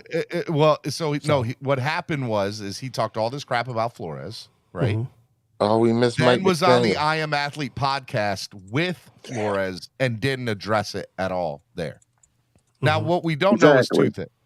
Well, in other words, he can run his mouth, but he won't stand up behind his own words. I don't think that's true at all. I don't think Well, that's I mean, true. if you're not going to address it face to face, the guy face to face, then Pamela, you're right. He said. That's what I'm saying. If you can't, I'll even give Omar the out there. That was like one of Omar's very first episodes. It wasn't his first one, but it was one of his first ones. And they might have talked off camera about it and said we're not going to go into it. 100%. That's possible, but I'll tell you this: anything I say about somebody, I'm willing to say to their face. Yeah, Pam. I'm just saying. I'm willing to address it face to face. And I'd be willing to bet that even if they agreed not to talk about it on camera, I'd be willing to bet he wouldn't address that off camera either. Because it's like throw a snowball and run. Not that I've seen a snowball recently or anything, but it's like throwing a dart and then running. Throw out that bomb and then run. Stand behind what you say. Well, what's funny is Travis Wingfield. Remember Travis Wingfield when he was in the Lockdown Dolphins? Yep. I remember he got mad at listeners because back then when he was on lockdown, he could talk negative and positive about the players. He's not like now. And whenever he would say something negative about a player, the fans would tag that player on it, and he was getting mad that he was tagging the players on it. He goes, "Don't tag the players about what I'm saying." He goes, "Well, if you're talking negative about them, don't you think the players have a right to know what you're saying?" Back it up. So that's a little weird. So two things I'll say to that, Shake. I think that part of the issue was, and maybe people want to be so quick to tag. So somebody tagged Nick Hicks in this, right? And Nick's very first response on Twitter was, "Takes one to know one, Omar," right? But if you go back and look at a later, I guess he went and listened to the entirety, because he then later tweeted or responded to somebody's tweet saying, "Hey, I understand what he was trying to say, but he didn't have to say it like that," right? So. Well, and he's not a stupid guy, right? So he's not. He could have said it different. It was something to that nature. He's an educated person. He's done this for a long time. So, at what point are you held responsible for what you say and how you say it? If you want to get a point across, but it's not about being held responsible, right? Like I have a morning show every morning. I say, my point of view or what I feel, and he takes a chance that people are going to unsubscribe. 100%. Listen, 100%. But you take responsibility for what you say, Stephen. I do, but to be fair, I don't think that I say anything out of left field. I'm not Well, sometimes I think if you say something, how wild do I get on Wild? I don't know. You hate on Skyler. I am the views of Stephen Day, and I say crazy things all the time. I So you say crazy stuff. Well, I think Stephen, that sometimes you say stuff, but the difference is you come back and you'll go, "I was wrong," or "I've changed my mind," which means you stand behind what you said. You don't deny it or don't act like I don't know why you're so that's upset. The problem too. So here's another. So let me get into that, right? So I'll just bring TD into it, right? TD gets killed all the time because one day he has one opinion about Tua and another day he has another opinion about Tua, right? But TD clearly does he stand behind it though? Does he? I don't. You guys know how I feel about him. That's my brother from another mother. I love that guy. I know. I got love for TD, he consistently gets killed on social media for that. Every day, every game, you have an opportunity. Every day there's an opportunity for you to change your opinion on Twitter. Every game. TD does that on purpose, and say I was wrong. That's different. TD wants the controversy. It brings the attention to his channel. That's what I'm saying. He's doing it with a purpose. If that is true, who cares? That's what he could do that. Let Crystalakis I know. That's what I'm But then you expect. Hold on. Let Crystalakis go real quick. Go ahead. Hey, John. Hey guys, how you doing? Thanks, Stephen, for letting me up. Listen, this is all psychological tactics by Omar. Correct. TD's got to do what he's got to do for his channel. I'm not going to tell a grown man what to do for his channel. If he wants to put out salacious material to get more views, that's on him. That's fine. He could do whatever he wants to do. Omar is now doing the same thing because now he's going to go into I Am Athlete. So what do you do right before you leave a job? You make the biggest controversial statement you could possibly can, so you can get the next views on the next show. Yep, 100%. You pull an AP, you rip your jersey off, you throw it in the stands, and you walk out with your middle fingers He's up. just marketing himself. He's just marketing himself for his next job. That's all. But I do have Omar in my back seat right now, tied up. Omar, do you want to apologize for what you said yesterday? No. Omar, I'm on a show right now. You got to apologize. I'm going to put you in the trunk, Omar. I'm sorry. I'm going to put you in the trunk. I'm sorry. All right, Steven, can I spin this? All right, go ahead, Triple S podcast. Go ahead, Triple S. All right, so I'm gonna probably get killed for this too, but just allow me the minute, whatever, however long it takes to get this out. So I was thinking about this, and let me know what you guys think. Obviously, Wild Out Wednesday, so it's gonna get a little bit wild. But would it not be? Obviously, we're tied to this one guy. He's been said to be the guy for at least this year, and if he plays well, for the foreseeable future. But would it not be better for the Dolphins, for the longevity, for our cap situation, if as a long-term solution, Skyler ended up being better?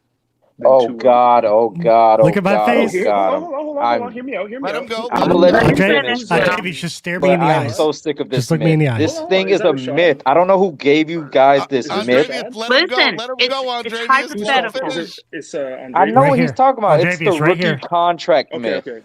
Right here. What myth? Hold on. Okay, let me finish it real quick. So this is not to say that I think Skyler is better, that he will be better. I'm just saying we're talking hypotheticals here. It's Wild Out Wednesday. So let's say Skyler could get to an 8.5, and he does get to an 8.5, and let's say Tua gets to an 8. So Skyler's a little bit better in this hypothetical. So we have Skyler under contract until 2026, so through the 2025 season, for way less money than we have Tua under contract for one less year. So my question would be, and I'm not saying would you rather Skyler, I'm just saying in that scenario that I just described, would it not be better for the Dolphins to have a cheaper Triple S? option Let me answer. for one more year? Let me be the first to answer your thing. Okay, number one, in your scenario, Tua would have had to have been hurt, and Skyler would have had to play regular season games in order for that to happen. Which means that Tua is not getting to a higher level because he's not playing. So in your scenario, we're already looking for another option because Tua wasn't on the field in your scenario.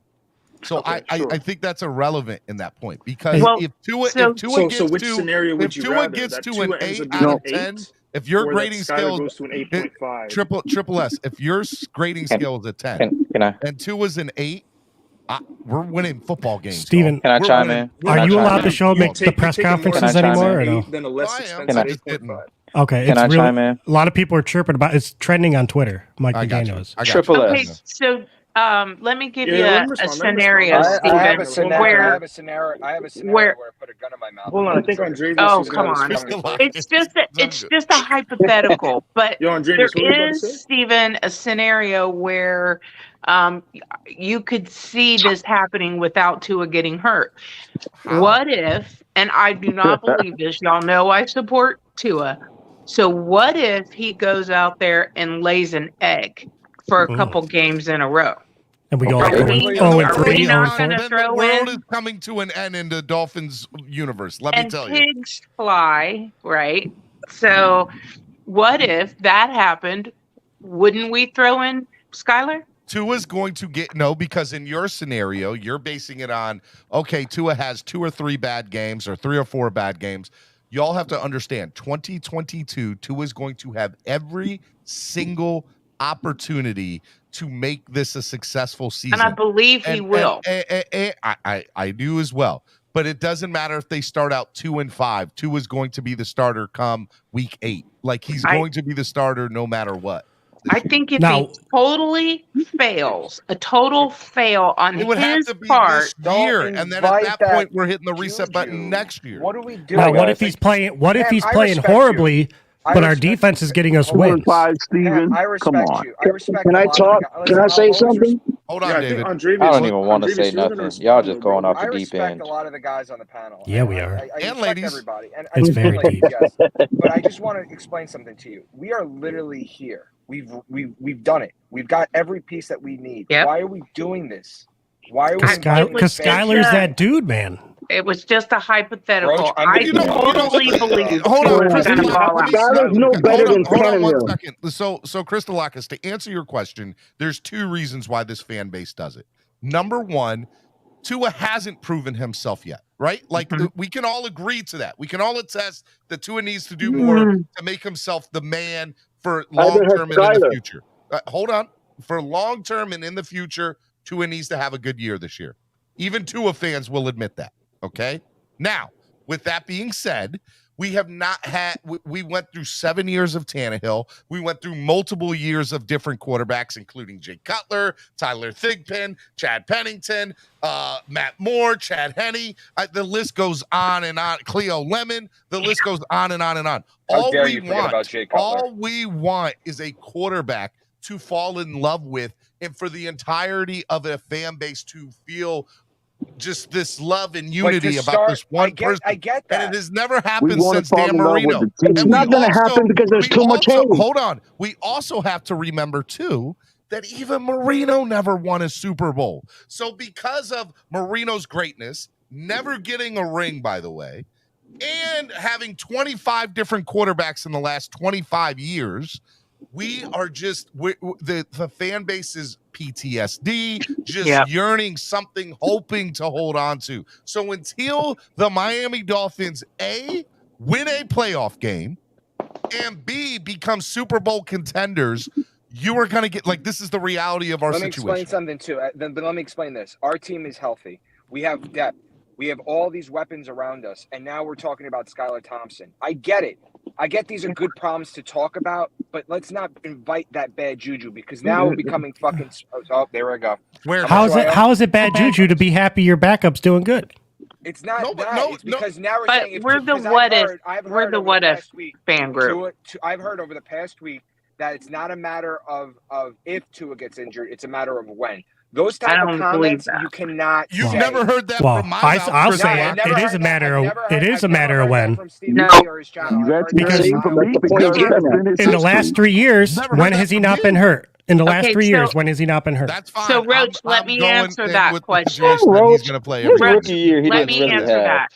I say that Tua was never fully healthy before in the last 3 years. So having that injury that he never fully recovered from made him more injury prone. And of course the offensive line. But I'm telling you this. What about the injuries before his hip injury? He never held out of games because of those injuries. Yeah, exactly. And they never he wasn't even a starter at some point. He was a backup with those injuries. He was the starter his whole sophomore year of college. He missed no games. One at a time. Wait. Because he got lit up because Jesse Davis couldn't block. Because when we were supposed to get a good right tackle, that's neither here nor there. Or he misread it and didn't call the block. Or he misread it. Or because he was still. I can't say he misread it. I don't know. But like I said yesterday, Jesse Davis could have told that man.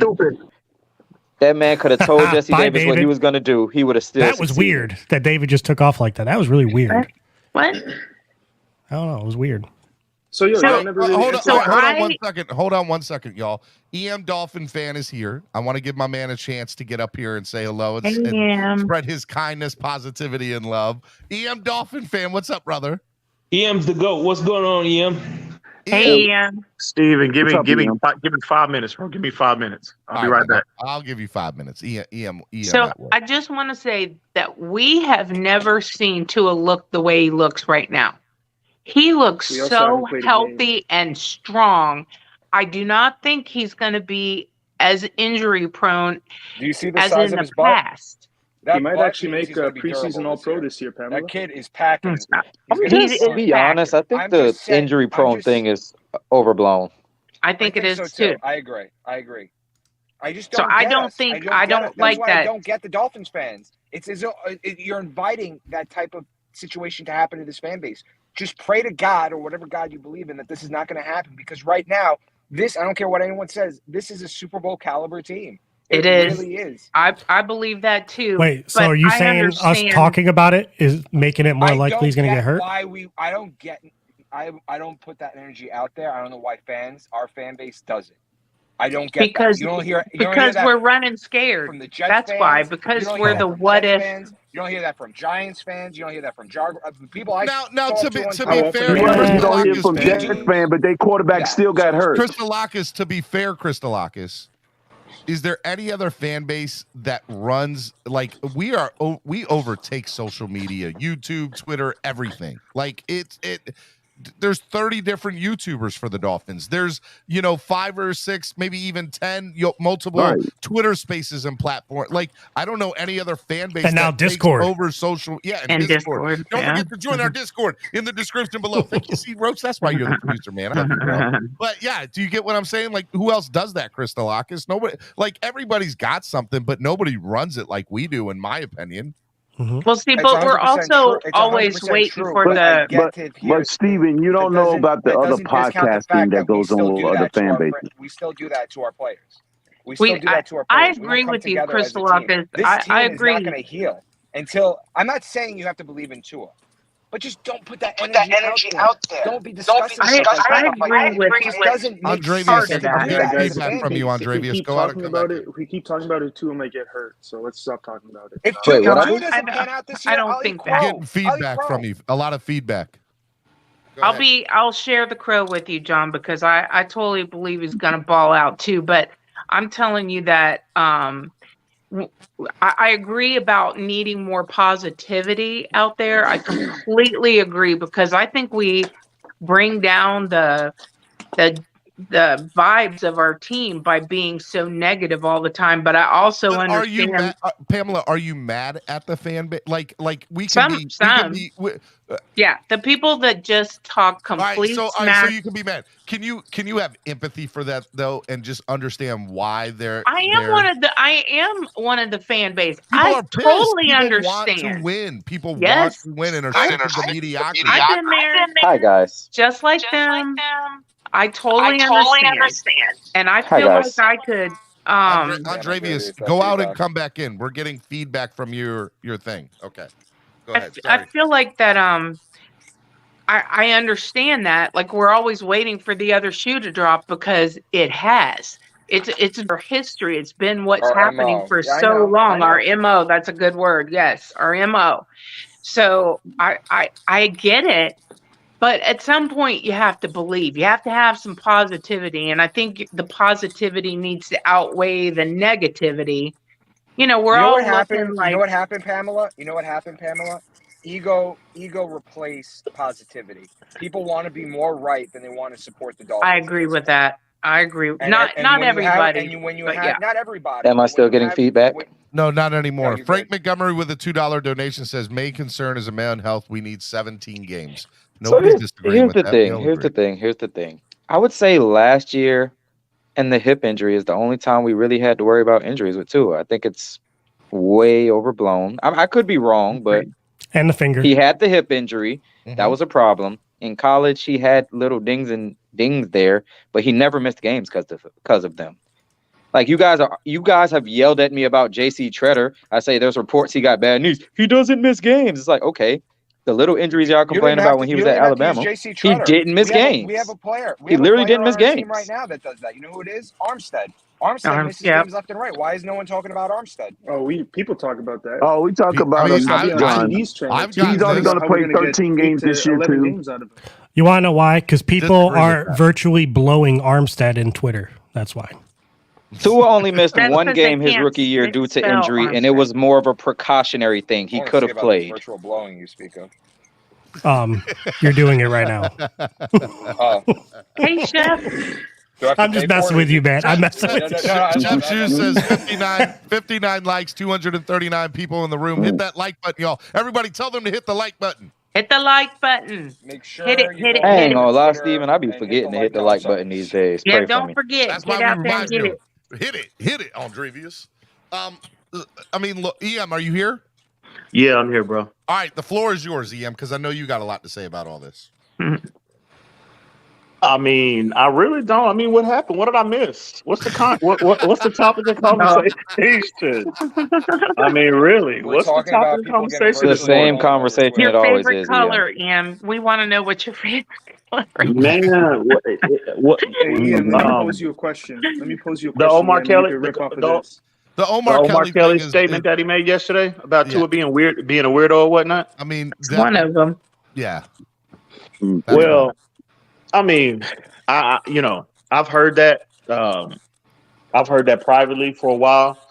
Omar, I don't even know why he would make that public. You know what I mean? Even, you can be critical of Tua's play on the field, but one thing I try to refrain from is ever, addressing anybody, what they are off the field. And I felt like Omar was out of line for that it had no place, but I don't know what Omar's motivation was that for. Could it be? It could be that he's trying to go out with a bang or whatnot. I don't know. That's what a lot of people think. That's what I believe in. It could have been, but trying to gain a following. I generally support Omar over the years, but I can't co-sign. I'll tell you, I listened to probably, I think that the show was like 1 hour and 20 minutes or whatever, 1 hour and 13 minutes. I listened to a good 40 minutes of it. And 90% of what Omar said, I'm like, I agree. Oh, I 100% agree with. I agree. 90% of what he said, I agreed with. There were a couple things where I didn't, and I just, me personally, like, to be like, here's the problem. If he came out and just regularly or casually said, yeah, Tua's a weirdo, his teammates think he's a weirdo, but he's doing like he's like, I'm gonna go out. He even said before he said the statement, he's like, I know I'm not there. I'm not in the building anymore. I know what I'm about to say is gonna cause controversy, and then said it. And I'm like, that's where you miss me. That's like, you knew that what you were gonna say was gonna blow up the internet. You knew it. To be honest, I really don't care what he said because he's not a part of the Dolphins organization. And at the end of the day, he's going to move on and do his own thing. We're just talking about it because it just happened yesterday. But at the end of the day, he's not a beat reporter for the fuck. I'm sorry. Twitter has got me messed up. Was it $4 right now? This is not Twitter, Crystalakis. Listen, he's gone. He's done. We don't have to deal with him anymore. I wish him nothing but the best. And that's what everyone should be wishing him at this point. I think he's going to keep talking Dolphins because that's really all he knows right now. He knows. Yep. And so it's not his fan base is. I just think it was a cheap shot on the way out the door to get him some hits on I'm an athlete. I agree. Yep. I agree. And I am athlete is going downhill, by the way. That's awesome. You got to get them views up somehow. I think what I've often wondered. I've often wondered why. Like I said, because I've heard that before previously. And I would always ask the question, well, what do they mean by he's different and he might not be quote unquote one of the guys, or what specifically about his personality makes him different? Sharif brought it up earlier. He was talking about, he throws out his Christianity. I'm sorry, I just don't see a problem with a guy who likes to be quiet, keep his private life private, and keep his family quiet, and have Christian beliefs. I mean, what's the problem with that? And I couldn't agree more. I could not agree more. If that man, because I've had this conversation multiple times in the past, and I was like, well, I'm sorry if a man likes to go to church and he's passionate about his faith and his belief. Hey man, if that makes him weird, well, so be it. Because believe it or not, I like to go to church and I'm passionate about my beliefs as well. So I guess I'm a weirdo. That classifies me a weirdo as well. And it could be other things. He could be Wiccan for all I care. Weirdos in the NFL. Talking about being Wiccan. At the end of the Cool. day, when you have a player that's in the spotlight that doesn't like to talk much, the media is going to take as many shots and jabs as they can to get a reaction. But why is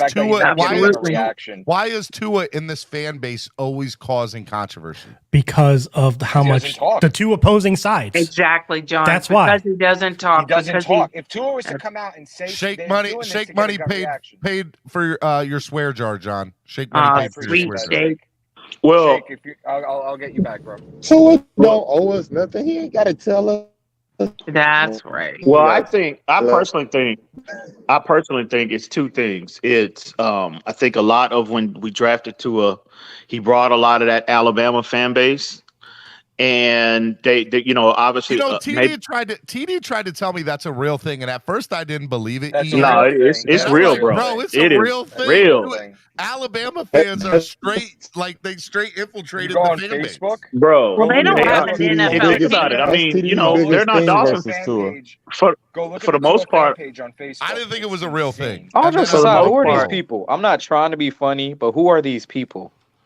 So the point that this is the view I got from TD and Wait, also what did I not do? even just TD. So TD for months ago tried to say, Steven, Alabama fans are in this fan base. Trust me, they're in it. They're infiltrating it, and they don't care about the controversy or what they're doing. All right, and I'm like, it's like a virus. Dude, that is such a hoax.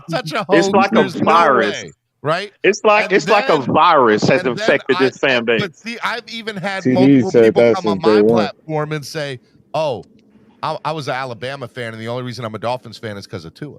Yeah, but a lot of people do that. Alabama doesn't have an NFL team. They don't. You know? Yeah.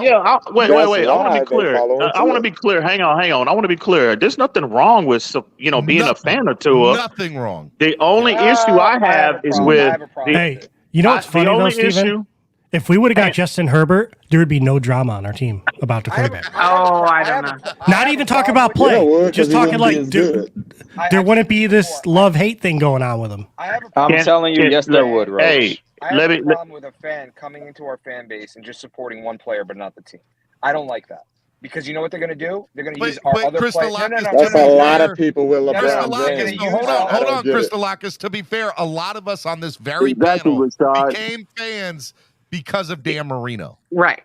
If they support the whole team, that's my dad. That's a you thing. And it wasn't because you were fans of him in college, though. I became a fan because of Ricky Williams. My dad, real quick. I fell in love with them because of Marino. I was brainwashed. Let me explain to you why it's an issue. If you're a fan of Tua Tagovailoa and he doesn't perform well, then you're going to use other players on the Dolphins as your excuse, and now you're just hurting the other players on the Dolphins. And that's not what a fan should be. You got to be supportive of the whole team, regardless. That's what I'm fighting against. Really? That's not. Some people will do that, but we just have bad players. Let's be real. I don't care if we had Deshaun Watson. Our number 2 wide receiver was Mac Hollins. Get out of here with all that. But people have to start somewhere. If they start out being a Dolphin fan, are you hating on Mac because of Hollins? Tua, Don't let Steven hear you say that. Yeah, I love Mac. Go ahead. That's my guy. What are you talking about, Steven? Matt, that's my guy. Mac Hollins, that's my boy. That's my guy. I love Mac Hollins. But damn, Mac's getting around, man. Look. Let me finish my point about Tua. It's two things. It's the fan base that he brought with him when we drafted him, and also his inconsistent play.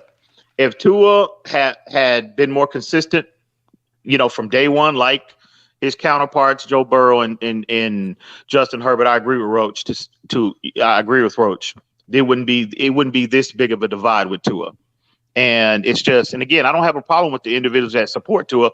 I support Tua, but I have the issue with the fan base, the large portion of the fan base, that when you're offering, when you're objective about Tua's play on the field and you're critiquing him and you're trying to point out what he needs to get better at, they automatically attack you. Those are the idiots that I have a major problem with. Or if you say Skyler's doing good and should be number 2, they think it's an attack on Tua, and it's not. Right. Well, if I could address that, Ian, I don't think it's a large portion of the fan base. I think it's the loud portion of the fan base. I wanted to it's say, a large one. I said this. I said this multiple times. I wanted before, to and I'm gonna say say it again. I did not like Tua. You guys know that. I wanted him off this team after the Buffalo game 2 years ago. And I said, I'm sick of this kid. He doesn't pass my eye test. And the guys on Twitter who were Tua-neers, who absolutely adored Tua, still welcomed me with open arms and respected what I had to say. It's just a small minority of the fan base that still. I got to emphatically disagree with you on that, John. I got to emphatically push back. Bro, stop. I'm not lying. Listen, it's the truth. Stop it. No, it's a large portion of our. It's bigger than you think.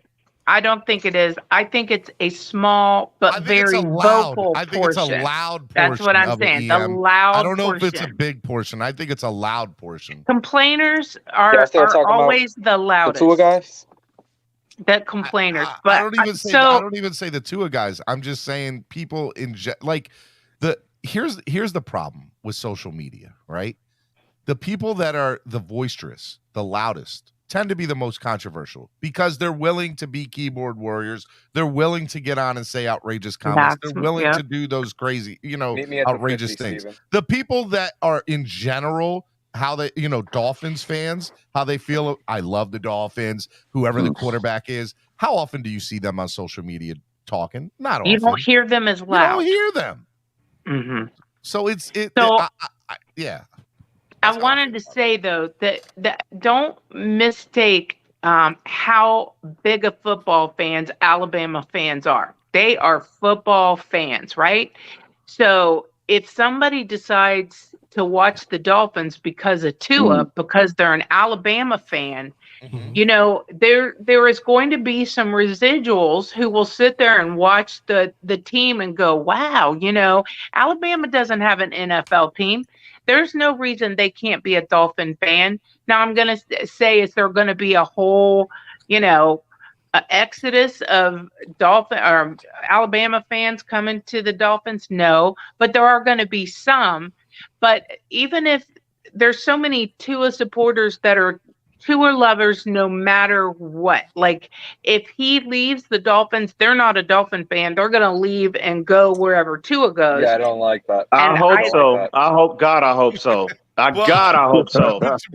Listen, I'm a Tua supporter. Tua's the guy, and I hope that he shuts everybody up.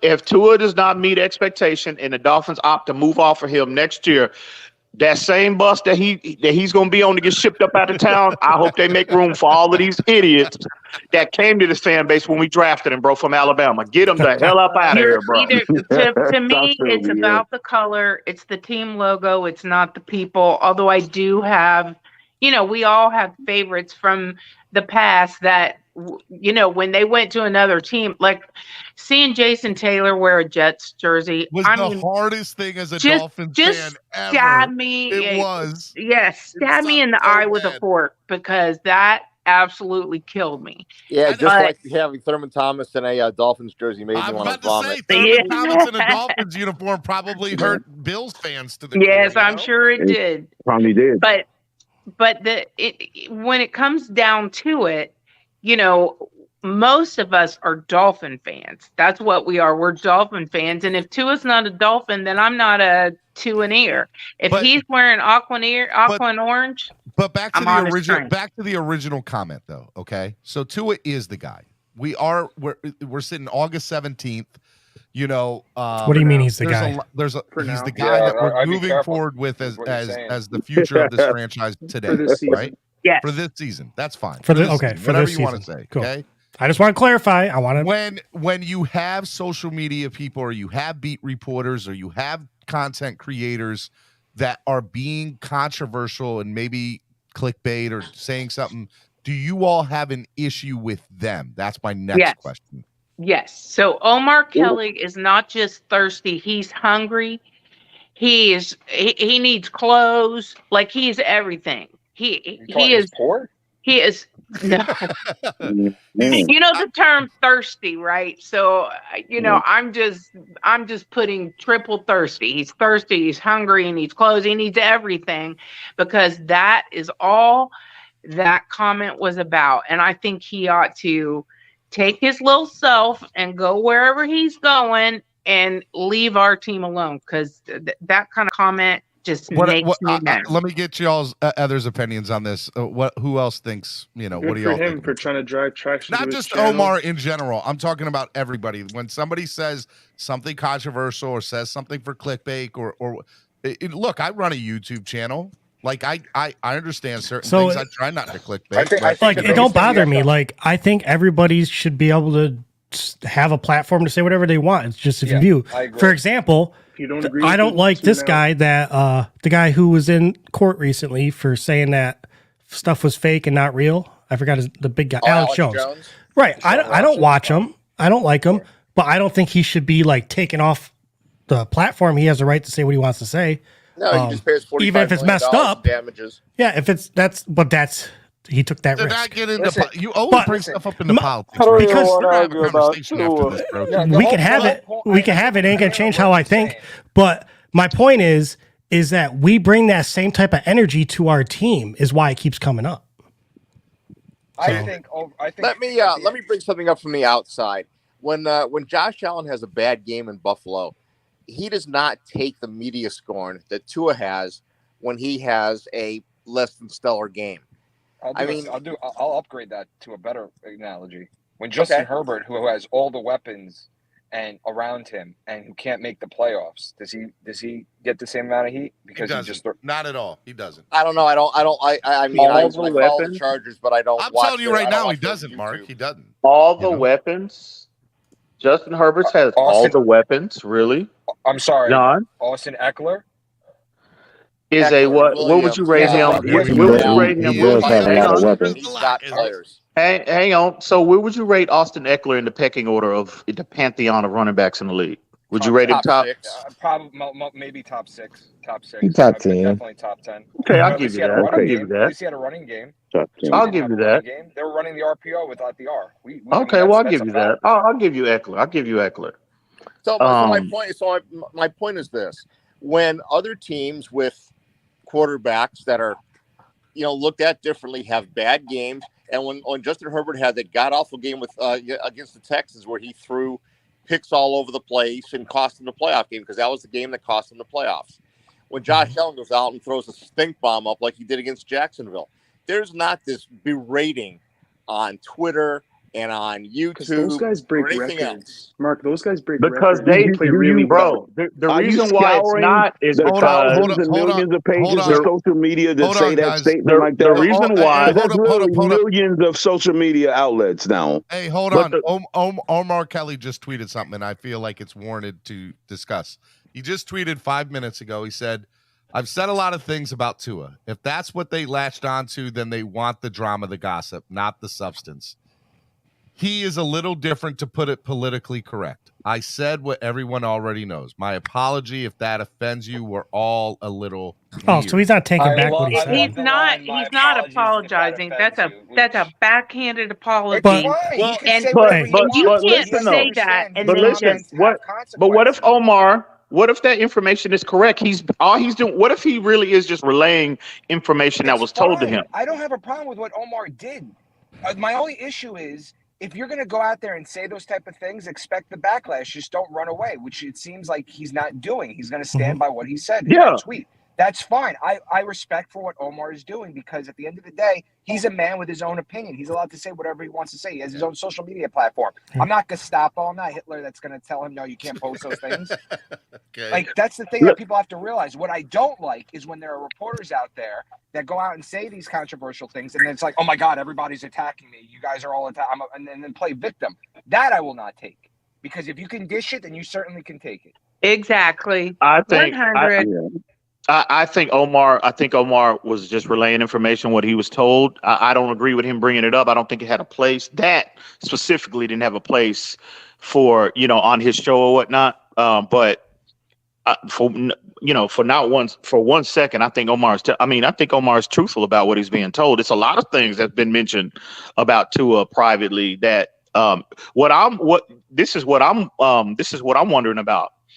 What other nuggets is he going to drop that he's going to make public that he's being told about Tua? Because there's a lot of things that's been said, and and again, I'm primarily focused on what has been said about his play on the field.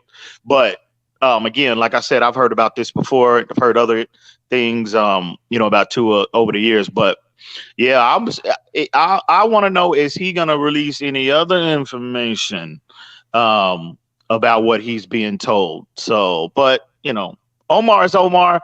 Listen, I don't agree with him bringing that up. I don't think that topic of conversation was appropriate for that setting. But I think Omar's being truthful. I don't think he made anything up or anything like that. So when I gotta go. Much respect and love. Fins up, baby. Hey, I love you, brother. See you later. All right, Chris John. Lock is tell people to hit the like button, donate to the channel. Let's go. Hit the like button, everybody. Come on. Help Steven out, for God's sake. Later, John. Chris Lock. Love you, brother. All right. do want to remind y'all, hey, we have over 250 people in the building right now. Y'all get them likes up. Get them likes up for flip floppers. Get them up. Get them up. Get them up. Get them way up. Button right now. Yeah, I only see 82 likes out of almost 250 people. Come on, man. Come on. You killing it. You killing it this morning, Steven. Come on, man. And chow, please. Hey, Bonjo. Hey, I was hoping John was still on here when I get on here. He just left because I feel like that statement about Herbert had all the weapons. I am so. I know. I was gonna get him too. I was gonna get him, Vonjo, but he left. I said, well, one of the key weapons. I was gonna get him too, but one of the key weapons a quarterback must have is a complimentary freaking defense. Yes, people gloss over that. And not the 32nd ranked O-line in his I know, right? Derwin James just got paid, man. Stop hating. People act like that man was not throwing. That offense was not throwing up points and racking up numbers, and the defense just leaking everything back out. Oh, that team was a bucket with a whole bunch of holes in it, and the holes is the defense. You know, it really disturbs me about. See, we're all Dolphin fans for the most part. But at the end of the day, I'm more respectful of great football play more than anything. I just love the sport because I fell in love with the sport first before I was a Dolphin fan. So in regards to Justin Herbert in his first 2 years, and again, this is not a Justin Herbert fanfare moment. I'm just pointing out facts. Again, like I said, I'm respectful of great football play. The man has been historic in his first 2 years, and you have idiots in his fan base. I'm not going to name any names, but you have idiots in his fan base that want to take away from greatness, from what we've seen in his first 2 years, all because we passed over him because of the Tua narrative. And that's all these idiots in these fan base are doing. They want to try to nitpick and take away from what this man has accomplished, all because they're trying to prop up Tua in some way, shape, or form. They got blinders and that on. is so disturbing for me as a fan. It's ridiculous. Yeah, they got blinders on, man. They're staring at Tua and they're like, greatness. I don't know. Maybe good play, but greatness. But is breaking records not greatness? He's been historic. What people would say Bam, he's been historic. He rewrote history in his first 2 years. Oh, you're talking about Pansy. I thought you were talking about Herbert. Okay. Wow. I'm talking about Herbert. Oh, okay. Well, that's what I'm saying. So, wait, did you say Herbert? Did she say Herbert's the man was historic in his first 2 years. I guess you sit here and try to take away in any way, shape, or form, take away from what that man has accomplished. Down in 17 on his own 17-yard line. I guarantee you this. If Tua would have put up them type of numbers, if he would have been historic in his first 2 years, they would have been ready to they would have had a bus made up for him already in the Hall of Fame. I'm just sitting here but the media cheering him on right now. Mediocre. I mean, come on. It doesn't matter what Tua did. They were going to say he was mediocre. They don't talk about the Dolphins. They don't talk about anything. Pam, don't do that, Pam, because at the end of the day, when the Dolphins win, the media will give the Dolphins their props. When they win. They won't. The last time we won. He said huge facts, Vonjo and EM. Thank you. Thank you for the $10 donation. He was definitely co-signing. What I feel bad for is people raising him up for mediocre play, right? And then when he does do something great, then what is that? If what he did was great before, let's let him do something great and then cheer for him. I just had a debate this morning about this same topic, but about Skyler Thompson. EM, Terrence got you, EM. I'll bring you back in 10 minutes, EM. I love you, EM. Wait, what did EM do? That's the thing. I don't know if you know this. I love Skyler. Yeah. You hypocrite on that take. No, I'm just saying, that Tua was better than Herbert. Like, they're not giving Skyler Thompson credit for just playing a solid preseason game. Like, the guy's a rookie. The guy's shown he looks more athletic than Tua. He's got a bigger arm than Tua. I'm not saying that he's going to be a better quarterback than Tua. I'm just saying I highlighted the attribute that this kid has shown from what we've seen. We still haven't seen Tua, to be honest. We've seen clips in practice. We've seen clips in practice, and he had some good throws, but it's not like it's happened consistently. Like, the guy that I was arguing with was saying, at least Tua throws his guys in stride. All of Skyler's throws were off. All his ball placement was off. I'm like, dude, what are you talking about? That's all Tua did last year. a lot of his passes were off. It's not like he was throwing guys in stride. I'm not saying he did it all year, but Tua was definitely not consistent at all. Plain and simple, Esther is right. All the physical traits of Thompson is there. All right, he has a stronger arm. He's bigger. He's faster than Tua. The physical traits are there, but you need more than just physical traits to be an NFL starter QB. And I agree. Exactly. Have y'all not noticed how they're already starting with their crap with the backup quarterback because they think he's competition? Sometimes you just got to let. Krista Lackas asked real question: does Tua make it to the playoffs if he was on the Chargers? No, because they'll still have the same defense. No, they still that defense will still leak out. Still got holes in them.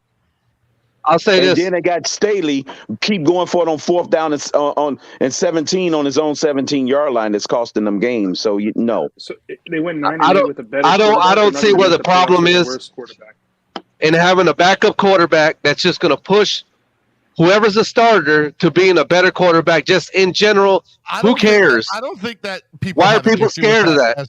I think what people have a problem with, and please correct me if I'm wrong, people on the panel, is that people are already ready to crown Skyler already. Why are we crowning Tua already? Nobody is, but we all know clearly. Steven, you can't say nobody is. But bro, he's clearly the starter of this team, and he's by far better than what we have at quarterback on the roster. He's the guy. Just get over it. There's no other reason to bring up anybody else's name that's going to start for the Dolphins. Because you're barring scared. An injury. No. Barring an injury other than Tua Tagovailoa. That's it. No other reason. So we can't talk about any other quarterback on the team because Tua is the quarterback. If it was Ryan Tannehill, you'd be okay with talking about all these other guys. But because it's Tua, you don't want to talk about it. No, that's not true. That's what you just said. And here's the other thing to that. That's what you just said. Here's the other problem with your narrative, Roach. The other thing is we have. I didn't say it. You said it. That's not a narrative. Tua. We've only had 2 of Tua. And 2 not even complete seasons. I agree. 100%. So how is he the guy? How can you say it? This year.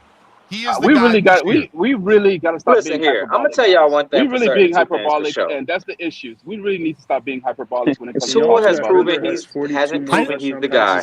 But I think Tua should start this year, and I hope he does good. But we should be able to praise Skyler for what he's doing. That's all my point. I can tell you that Tua hasn't proven he's the guy of the future yet. But one thing that is 100% absolutely certain. Skyler Thompson is not ever going to be There's 3 things you can acknowledge about this quarterback. I can guarantee you that. One, he's beating out. He's beating out Teddy Bridgewater as we speak. Am I delayed? What's going on? No, you're good. Andres, what did you just say? What happened? I didn't hear anything you said because Esther started talking over you. I said Tua has not proven he's the guy of the future. That is 100% correct. Another thing that is 100% correct is Skyler Thompson will never be the guy of the future. I can say that with 100% certainty. Maybe not here. I can say that. Maybe not here. But I think he can. I think he can get a shot to start somewhere. Future anybody else team. Hey, Views, where'd you get your 100%? Andreas, all the Views, where'd you get your upset crystal with ball from myself for letting you finish. See, 3 things. Bonjo, do you not believe that is true? Do you not agree with this statement? Skyler Thompson. I know you agree with this statement. I know you agree with this statement. Wow. You can't say the future is a fact. Oh, look, man. no matter how you view it, there's 3 things that are getting ignored. Roach and Andrevius and Vonjo take over. Steven, the king of Tuanon, get the out of here. Ooh. Thank you, man. Hey, even a bleep is swear jar worthy. I'm telling you. Can't bleep out and not have to pay the swear jar. That's part of the show, though. That's part of the show. No. Swear jar. No. Real quick. I'm in control. I'm starting to notice. Swear jar. Real quick. Is swear jar not in effect when I'm in charge? Esther, what you saying, Esther? What's up? Look, real quick. There's 3 things that's getting ignored about the whole Skyler Thompson thing. 1, he's beating out Teddy Bridgewater. 2, the proof of that was in practice when he took all the snaps. 3, he took all the snaps in the game. 4, McDaniel said after, paraphrasing, that he's putting pressure on this kid like he doesn't even. Sometimes he forgets that he's even a rookie. Why are you putting pressure on somebody that you have no expectations for? That's all that I'm saying. Like, you can't ignore those things. I'm not saying that he's going to be better than Tua, but let Tua have an injury and have this kid right behind him, playing his ass off. Tell me that he doesn't deserve a shot to be a future quarterback of his team if he becomes consistent. Yeah, that's all that I'm saying. His future might not even be here. Esther, you're not being fair. Tua does Esther, you're not good. being fair. Hold on, Esther, you're not being fair. Just to rebuttal what you said, because you took one thing out of what McDaniel said, but How's that not McDaniel being also fair? said, hold on, McDaniel also said that the reason why he took off. Hold on, I think Esther was just driving by me. But Esther, McDaniel also said the reason why Thompson took all the steps in practice and in the game is because he didn't feel like it was worth Teddy playing with a twinge in his back, right, with back spasms. So yeah, that was me. You got to also put that into context. Do you believe that? I think it's BS. Like, do you think? You don't think coaches come out all the time and cover? What has damn it. McDaniel said to that lie? I don't have the thing for a swear jar, but McDaniel, yes, I'm gonna sit there and say he meant it. Thank you, Steven. Because McDaniel hasn't lied. If that's the case, then no, I'm not saying I'm not calling him a liar. I'm just saying, like, coaches come out and they got to protect players. They're here to protect them. So he's not going to come out and say Teddy sucks. So I'm putting in Skyler. Okay, so Roach, with that being said, I can easily say what he's saying about Skyler is because he's a young-minded QB. He just entered NFL, so let me go ahead and hype him up just to hype him up. We can say the same thing about that if you're going to use that. You can use that as an excuse. I just want to say if something you're real quick. hyping him up, then you can't leave him. Then you can't leave him unprotected. You're gonna have to. No, I'm just saying if we're gonna sit there and say what he's saying is not true to protect Teddy. Okay, we could also say what he's saying about Skyler is not true to sit there and try to glorify. I look at it like this, Fonjo. If they want to trade Teddy at some point, he's got to go out there. And so maybe he. Well, so that would say they don't want to trade Teddy. Maybe. Why would you? You can't. It's going to be hard to trade Teddy because of the contract. First of all. Hold on, where did Roach go? Time out. You can't really He let got a timeout. the backup quarterback you're in where you're competing for the playoffs. I got the wheel. No, hey, Bonjo, let me say that again because I just totally missed everything you just said. That was good. Okay, I what I'm saying is I don't think Teddy's tradable because of the contract, and B, in a playoff season, which is where the Dolphins are trending, you've got to have potential backup in case of an injury to Tua. And my other point is that they wouldn't be talking up Skyler and not plan on rostering him. He's going to be rostered on the 53. He's a developmental quarterback, and if he develops well during the season and during the practices, and he's going to get. And the other thing that I've always thought about, being from a Bills fan and perspective, who better to replicate Josh Allen than Skyler Thompson? Well, and see, so I agree with that part of it, and I feel like that it's kind of a nice problem to have, right? So we've not felt confident with two quarterbacks. Hey, let me finish, Bonjo. Let me finish. Okay. You got to say your thing. Let me finish. So Tua is definitely QB1, no doubt. And I feel like Tua's going to do it. But do I like the fact that sitting on the bench, if something happens, is Skyler Thompson over Teddy Bridgewater? Yes, I do. And Bonjo, before you go real quick, Bonjo, let me say something real quick. Go ahead, Shay. Go ahead. Now, I'm a big Skyler fan, and I wish he'll be QB number 2. But if we're going off of what McDaniels is saying, if you go to the owners' meeting, they brought me back from the dead. I'm sorry, they brought me back. Come on, Shake. Now, listen. I'm gonna pinpoint it so you guys can look it up yourself. If you go to the owners' meeting, the first interview he did for the owners' meeting, he clearly said that, unbeknownst to everybody, he described Teddy Bridgewater as the ideal backup quarterback. So he's on record of saying that Teddy Bridgewater for him is the ideal backup quarterback. So if we're gonna go off of interviews, we need to put that in there as well. So Shake, hold on. Hold on. No, Shake, when was that? He said it before the draft. Nope. Everybody that was keep at the owners' meeting. That was at the owners' meeting. I let everybody go. Mark is not going to get away with this because Mark is enamoration with, the Dolphins want to emulate Josh Allen. Mark, we don't care about Skyler Thompson. We didn't draft Skyler Thompson to be the next Josh Allen. No, that's in your fantasy. That is in your realm. Come on. It's not So here. if it turns out to be that, you're going to be mad, Vonjo? I don't care. You guys act like You Josh don't? Allen is just I great do. world beater. What's the chances of him becoming Josh Allen? How about developing a quarterback that you don't have to pay $6 million to next year as a backup? To develop him to be Josh Allen. If anything, I wanted to develop him to be better than Josh Allen. Okay? Guess what? Your quarterback that plays in Buffalo is not the god tier of quarterback. He is a Muppet, if anything, because he hasn't won anything. He's a Muppet.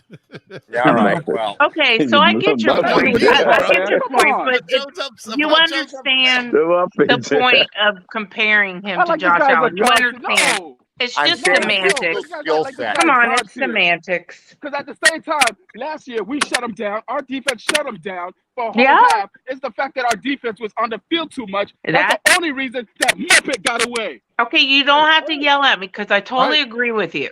You don't have to yell. I completely agree with you on that point. But it was just a reference. I'm not yelling at you. I'm just tired of every 2 seconds Mark would have bring up, well, I want you to develop him to beat Josh Allen. What about Josh Allen? Josh Allen is the king of quarterback. No, he's not.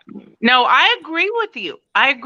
I just think the reference was as in being a good quarterback. I don't think the reference was meant like you're kind of taking it. But I get your point, and I agree with you. Our defense did shut him down, and if they don't have to stay on the bench the entire game, on the field the entire game, then they are going to shut him down. We're going to see a different thing. What I was trying to convey. Last thing I want is Thompson running out of the pocket and taking on 300-pound linebackers. That's the last thing I want from him. Maybe what I was trying to say, and I phrased it incorrectly, was this. Rephrase it. Talk to me nice. Keeping Skyler Thompson on the roster, developing him, and then next year you've got a viable number 2 that you're not paying $6 million to, like you are with Teddy right now. There's nothing wrong with that. Thank you. You could have just said that from onset. That's what I did say, and then I brought up. You decided to rope in Josh Allen into the conversation. You chose to hear something that Did you not mention Josh Allen in the conversation? Yes or no?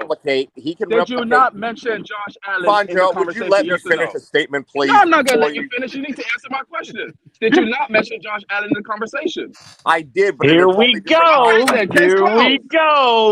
That's why I was asking him. What I'm saying is, who do you is Teddy going to replicate Josh Allen on a scout team? Don't need to replicate Josh Allen. You know what? We could have a receiver replicate Josh Allen. Okay, Vonjo, that's fine, but you want to have a player on your roster that can replicate who you're. Mark, you had to go. Pam got you off. Mark. We have it. You know what? You got 10 minutes. Vonjo, you got right. off. Check your pulse, Vonjo. Check your pulse. Check your pulse, Vonjo. Calm down, Vonjo. It's okay. It's okay. Stephen D. I'm just saying, Cedric Wilson could throw the ball also, and he's a wide receiver. He could replicate Josh Allen. You remember who that was that got me, bro? Who was that? Terrence got you. Oh, okay. I wish he would come up on this panel right now, bro. Terrence, I wish he would. Get up here, I wish he would. Get up here, Terrence. Anyway, you can't pull us. You can't. Well, you have to go back through the comments and whatnot. But I remember what it was. He said. What he say? What he say? I remember. Praise to it in the draft he said, "EM, take a break, you hypocrite." On that take, you and Reason was pushing that narrative that Tua was better than Herbert. In that pre-draft, it wasn't our evaluation about pre-draft, right? Pre-draft, right? That was it. That was the only pre-draft, right? So again, if you go back, if you want to be factual, now I can only speak for me. Reason's not here. I can only speak for me.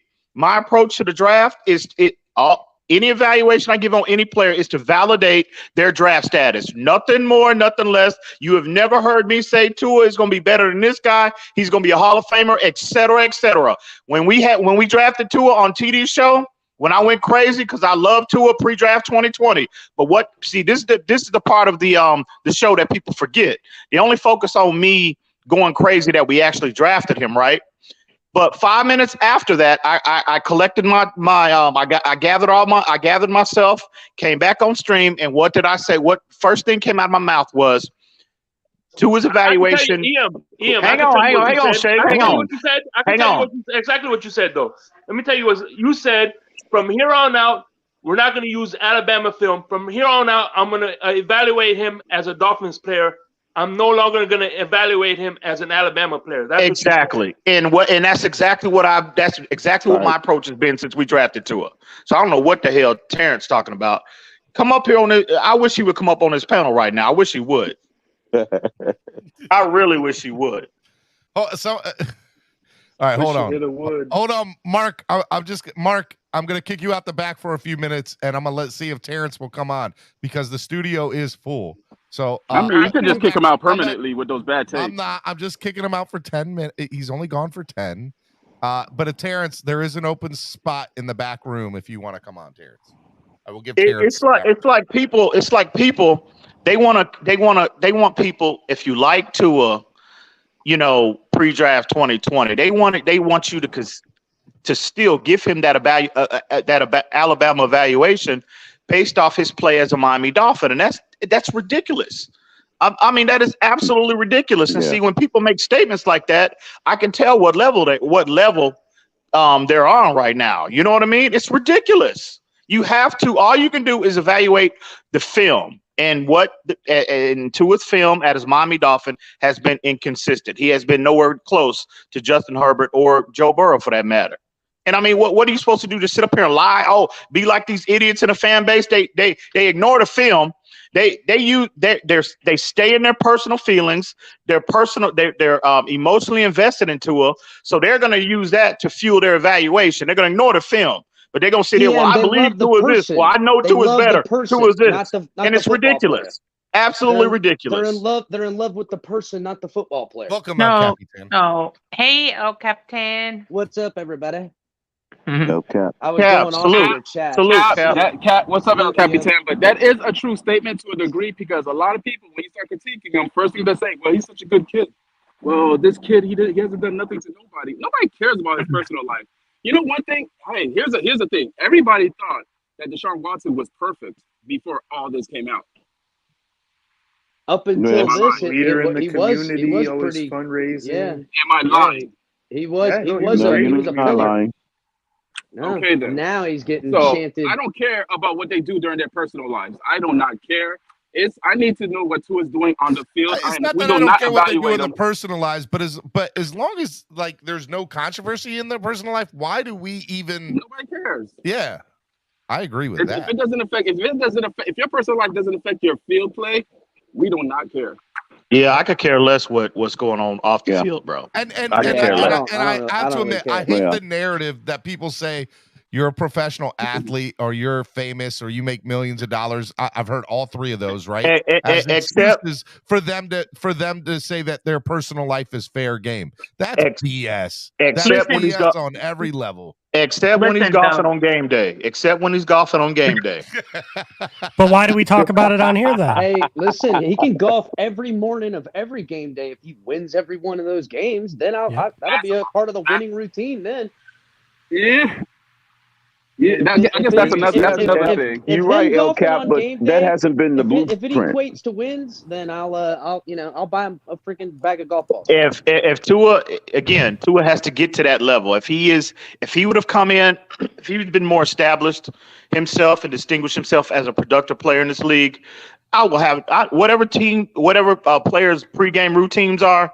I could give a flip, but Tua has yet to achieve that level. He's have yet to establish himself in this league, and so until you achieve that level, bro, you need to completely immerse yourself into your craft, your preparation, et cetera, et cetera.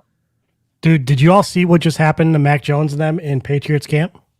The fight. What did he get beat some up? fan yelled out to Brian Burns, "Mac Jones effed your wife," and the dude jumped into the stands. And it caused a huge brawl. Oh, wow. What dude? Mac Jones jumped into Burns. the fans? No, Burns did. Burns. Oh. Yeah, Patriot fans were saying it. Hey, I'm all for it. Oh, man. Brian Burns. That's what I'm talking about. I'm all for it. Wow. Oh man. And then I guess right after this, Mac Jones throws a touchdown pass. Wow. They've been fighting for 2 days in that camp. They're I was frustrated. gonna say that's the Yeah, but this is a fan, dude. Panthers camp. This is somebody letting a fan get to them. That football team seems extra frustrated. Yay, They're very on edge. They have been fighting for 2 days in that camp. From what Hold on, that's the Panthers camp. That's the Panthers camp with Patriots. Panthers and Patriots have been fighting for 2 days. So are they taking on? Are you ready for it? You ready for it? What it Are is? they taking on their QB1's attitude? Ooh, got a little moxie now. They're getting a little spicy. Yeah, I would say Patriots. I would say people up in Boston area have always been a little spicy. A little windy, spicy. Yeah. Nuggets. Yep. If by spicy you mean racist, you are right, Roach. I'm just saying. I can't say they're racist. I don't know that. All of a sudden, the Panthers are Baker Mayfield. I can speak for Boston. They got that Baker Mayfield attitude. Oh, Boston. So does that mean the Dolphins have Tua's attitude? I just think, how dumb do you have to be to punch somebody in their face mask with your bare hand? You're just dumb. That's just dumb. I'm watching this dude just sitting there slinging this dude in the face with his bare hand. Roach, I've seen some good. You don't if you hit them right on the front of the face mask and spin their head, you can do some good damage. Steven, I'm about to hold on, Steven. I'm about to start driving around, so I'll holler back at you. All right, if you guys are still on. Hey, tell the people what they need to do in the chat. Be good, Vonjo. Guys, donate, support, help the channel grow. I mean, you could be listening to Omar Kelly as our Dolphin content creator, but instead we got Stephen D. So let's help his channel grow and overtake Omar. How about that? There you go, Vonjo. All right, man. You guys be good. Fins love up. Love you, Vonjo. Fins up. Fins up. Later, Vaughn. Yeah, I don't know if you're gonna overtake that that podcast that they got going on, Omar, but we can give them a run for their money. Hey, you don't know me, El Capitan. We take it know enough here. I know enough. We've seen all we need to see, Steven. Yeah, I know, right? We're not going nowhere. Man, I'll tell you, I knew today's show was going to be a little bit of controversy, a little bit of spice. So what did I miss? Oh, Mr. Polk. Hello, Mr. Polk. What's going on, Stevie D? I think how's everybody doing? Hey, we're just chilling, enjoying life here. This has actually been a pretty good panel tonight. This has been a good Wildin' Out Wednesday. I've enjoyed it so far. We're going to stay on for another 15, 20, 25 minutes. I'll let you guys pick the topic. Anybody want to ask a question, get something going? I want to ask EM and Mr. Pope a question as they just came in before I had asked this question earlier, and I think EM especially might have an interesting opinion on it. So the question was basically, would it not be best option for the Dolphins for Skyler to end up being better and working out as QB1 long term in terms of salary cap and having him under contract for longer than Tua or Teddy to end up being that number one guy? Wow. Damn. He's under contract for 1 more year. Wow. I'm trying not to smile. Wow.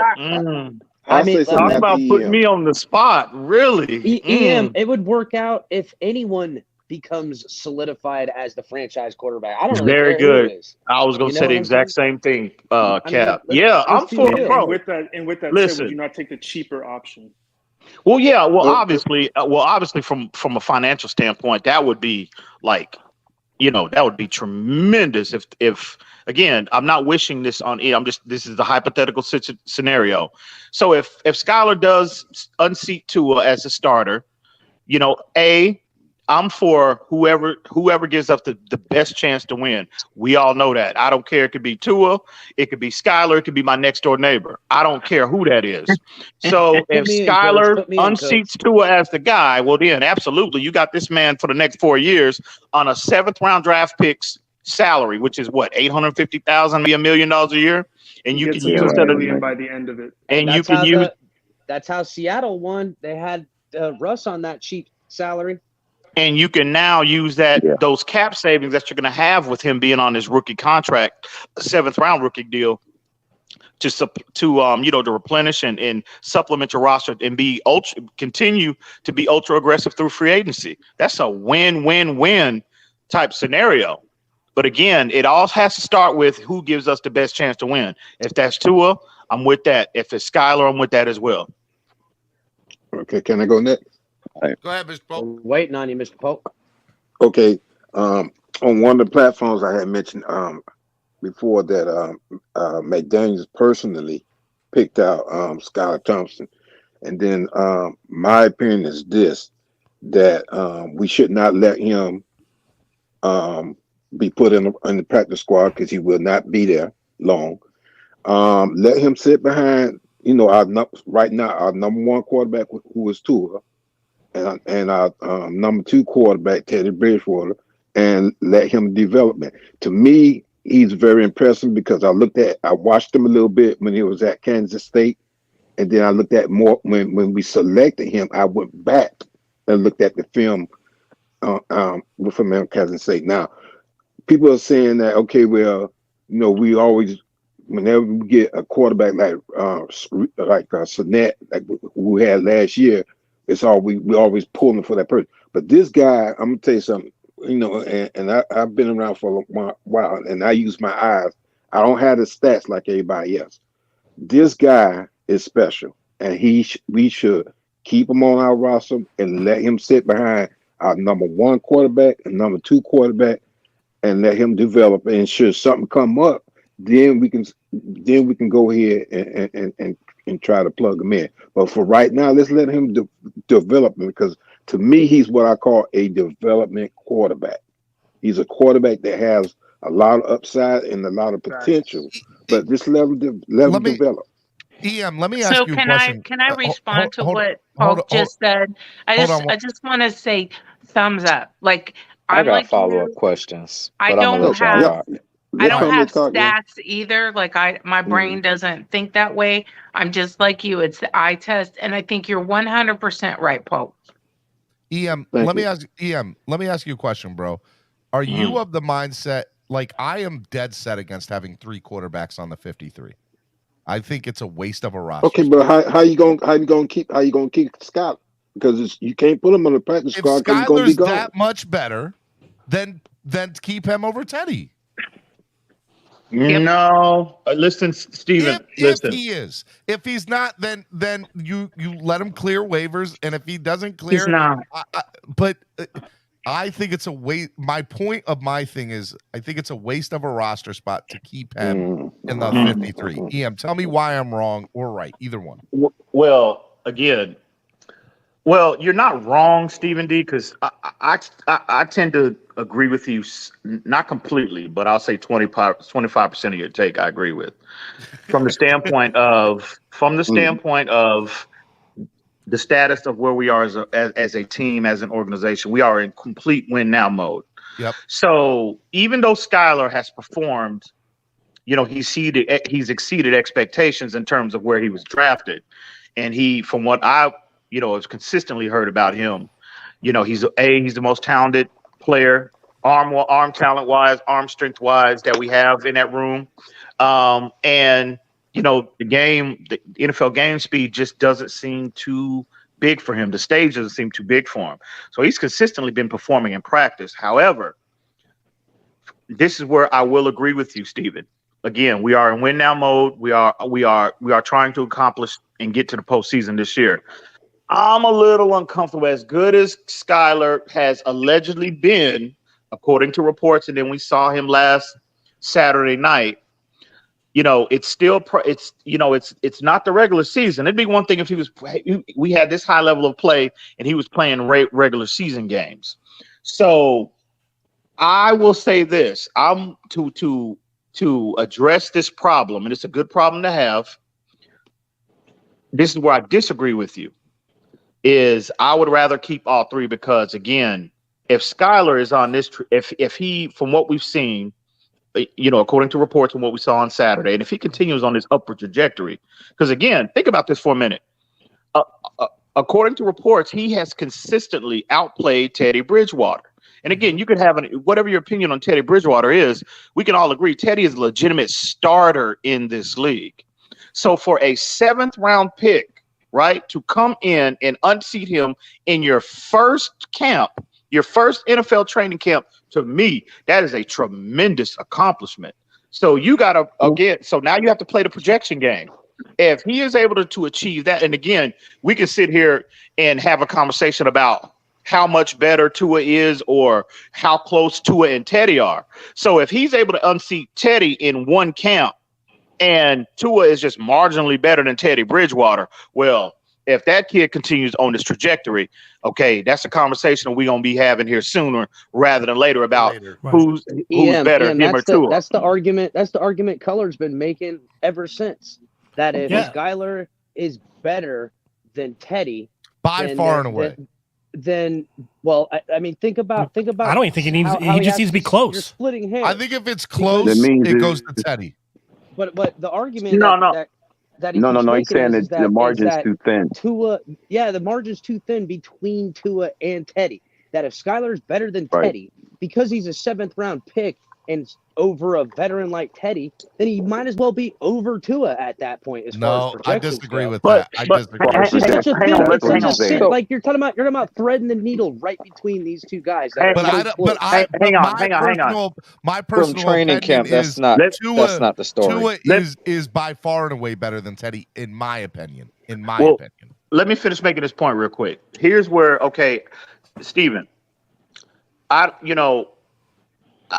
again, like I said, I understand what you're saying, but me personally, to address this problem is to carry all three because as well as Skyler has been playing allegedly, right? Yeah. You still don't know how he's going to react when when everything is on the line, when the bullets are flying. We all know when he's in the pressure. We all know how everything ratchets up 10, 20 fold come to regular season. Again, we are a team that's trying to accomplish. We have postseason aspiration. But I don't know how a 7th round pick mentally, how he's gonna. If you put him in that situation, if God forbid something Tua goes down at some point, I don't know if I'm really, I'm losing sleep. And EM, that's why yesterday I said, hold on, EM EM and El Capitan. My question to you fellas now is this: so now we get to we're 2 weeks away. We're cutting down to 53, right? And let's go look at the linebacker, defensive line, corners, wide receivers, even tight end position, and go look at all those bubble spots. You're telling me that you are going to take a bubble spot away of somebody who could be productive because look, tight ends up top, Gesicki's top 10 tight end in the league. We have arguably two of the top 10 wide receivers in the NFL. So a bubble spot on our team at certain positions would be starters on other teams or people who get a lot of playing time at minimum, right? So now, in certain positions, yes. But when you got two injury-prone quarterbacks, why not have a third? But that's my whole point. We're letting a question mark take away a 53-man roster spot from somebody who on other years would make the team. Me personally, where I'm looking to free up a roster spot, it would be in a running back room because I personally think we can go 5 deep. We can go 5 deep in terms of depth, right? So, and again, I would rather take the chance of cutting a running back, a guy like, Salvon Ahmed, right? And risk him going through waivers. And ultimately, again, I think he clears waivers and you can, more than likely, you can put Salvon Ahmed will make it to the practice squad if you really, if you want to continue investment in him. Skyler Thompson won't. You can have 3 veterans. And it wouldn't be hard to replace him. Skyler Thompson will not clear waivers. It wouldn't be hard to find a running back of that caliber in free agency at that point either. Can I ask a quick question? Aren't we allowed to protect 2 players on the practice squad? Yes, but we saw but you can't do that. You can't do that with Skyler. You couldn't put the real problem. Why can't you do it for Skyler? No, you can't. Problem in all this is that if Tua was doing what he needed to do, we wouldn't have. I'm trying to get an answer to a question. Jesus Christ! Didn't Sinet get grabbed at the practice squad? Yeah, well, Reed Sinnett got grabbed off the practice squad, but he did clear waivers first. He was on the team for 2 weeks or 3 weeks. But see, Skyler ain't gonna be able to sit on the practice squad, man, because somebody gonna grab him, and that's as quick as they. So that's Man, why y'all I'm said all I'm gonna say is this real quick. Y'all said all this same stuff about Reed Sinnett and where he at. I know he's in Philadelphia. Philadelphia. He's in Philadelphia. Doing what? Balling in Philadelphia. Nothing. Yeah, he's balling all right. Yeah, By the wait way, you till Hurts get hurt, and then you're going to see him. You can only protect players 2 times. Exactly. We Y'all didn't hear Reed Sinnett was a fifth, y'all all be drunk. We didn't hear. Never heard Reed Sinnett outperform. We did not hear Reed Sinnett outperform a veteran on this team. By the way, Brissett or Tua. Okay. And it wasn't even close. And honestly, and here's a reality of the situation. Actually, that's not true. In my opinion, if Reed Sinnett, or I mean, if Skyler, wait. What? Hang on. What's not true? Reed Sinnett game if Tyler Thompson has a Reed Sinnett game, and you know what game I'm talking about, the third preseason game last year in Cincinnati, then I think I would be more prone to say, okay, all right, maybe. But Steven, we're not talking about just his game. Because Skyler Thompson gonna play good at the beginning and the middle of the game. He won't need an out of body experience throw like Reed Sinnett did. But the difference with Reed Sinnett, Skyler is doing this with the number ones during practice. He's outperforming that in practice. Exactly. That's my point that I was going to make. I feel like y'all trying to make Skyler Thompson a thing that's never going to be a thing. That's how I feel. I agree. I agree with Andrevius. I feel like, are we overselling somebody because of our? No, the team is. No. The team is. Coach is overselling. He played him the whole game. The team is. When I brought up Skyler Thompson, the first, and I said it on other platforms. I keep saying the main word, development quarterback. Okay, development quarterback. Now, I'm not saying he's going to take the number 1 spot or even the number 2 spot, but he's worth keeping on the roster, having him sit at number 3 and develop. I'm not saying throw him out there in the game where it's going to be a lot of pressure, because he might not be ready for that yet. But I'm going to tell you that's something why I was else, saying. That's what I was saying the other day. If we need Skyler on the team, I feel. So if we run 3 quarterbacks, he's number 3, cool. But if we go to 2 quarterbacks, Teddy's got to go. That's all I'm saying. That I agree with that 100%. But I want to say why I said that the statement about Skyler not beating a veteran on the field. The reason I'm saying that is because of practice games, scrimmage games, Skyler did ball out more than Teddy. That's just facts. Mm-hmm. And he's consistently got reps with the number ones all throughout training camp. They rotate all 3 guys. And they put them in situations. How are they going to perform with the 1, 2s, and 3s? It's Skyler again. We didn't hear anything remotely close about Reed Sinnett. To this point, very last game we had a lucky throw at the end of the game. Durham Smythe has the orange jersey. To clarify with you guys. Oh, nice. Thanks for that. We all think that Skyler Thompson is having a really good training camp in preseason so far. There's no disagreement there, right? I don't know about preseason. Training camp, I'll give you. That preseason game is mid. And we also agree that because we haven't seen Teddy for the most part, that to make this to say that he's playing better than him is only because he's getting more reps than him. And that much we know. Skyler's getting more reps. Well, generally the better player warrants how practice is structured. Generally, the players that are performing at a higher level, they get the majority of the reps. We're all on the same page. So my question is Saturday night. That's practice. Saturday night, ladies and gentlemen, if Teddy Bridgewater plays a majority of the game, then do we revert back and say, okay, there's enough of this Skyler talk? Teddy's obviously the number 2. I'm not going to revert. But if Skyler plays a majority of game 2, I'm not reverting, because I still think he'll be saying a number 3 quarterback. Teddy's number 2 spot is in major jeopardy if Skyler plays a majority of the game on Saturday? I think his number 2 spot is in major jeopardy right now. I would agree, Pam. I personally, I think quietly Teddy might be on the block. I think quietly Teddy might be on the block. They might not. Again, the Dolphins might be waiting, for a starter to go down or a quality backup to go down, and some team, quarterback needy team, it's desperate. And Teddy's salary is very tradable. He's only on the book for $6.8 million. It's team friendly. So I think quietly he is, but at the end of the day, I don't really care who the but QB2 is Steven, between the two. To your point about whether he plays or not, yeah, it would be smart for us to put him out there and hope for him to do a little something, because then maybe his value to us as a trade is better. Does Skyler playing well increase Teddy Bridgewater's trade value? Because then people are like, okay, it doesn't. All right.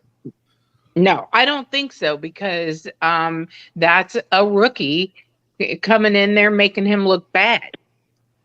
And the whole thing about him having back spasms. Okay, this kid Skyler is just really good. If he's already doing Teddy, I'm. But how come all the people that see him in person, like Flipside said, that we have going to camp, they're coming out? Every YouTuber that's been there in person has come out saying Skyler's. Here's the thing.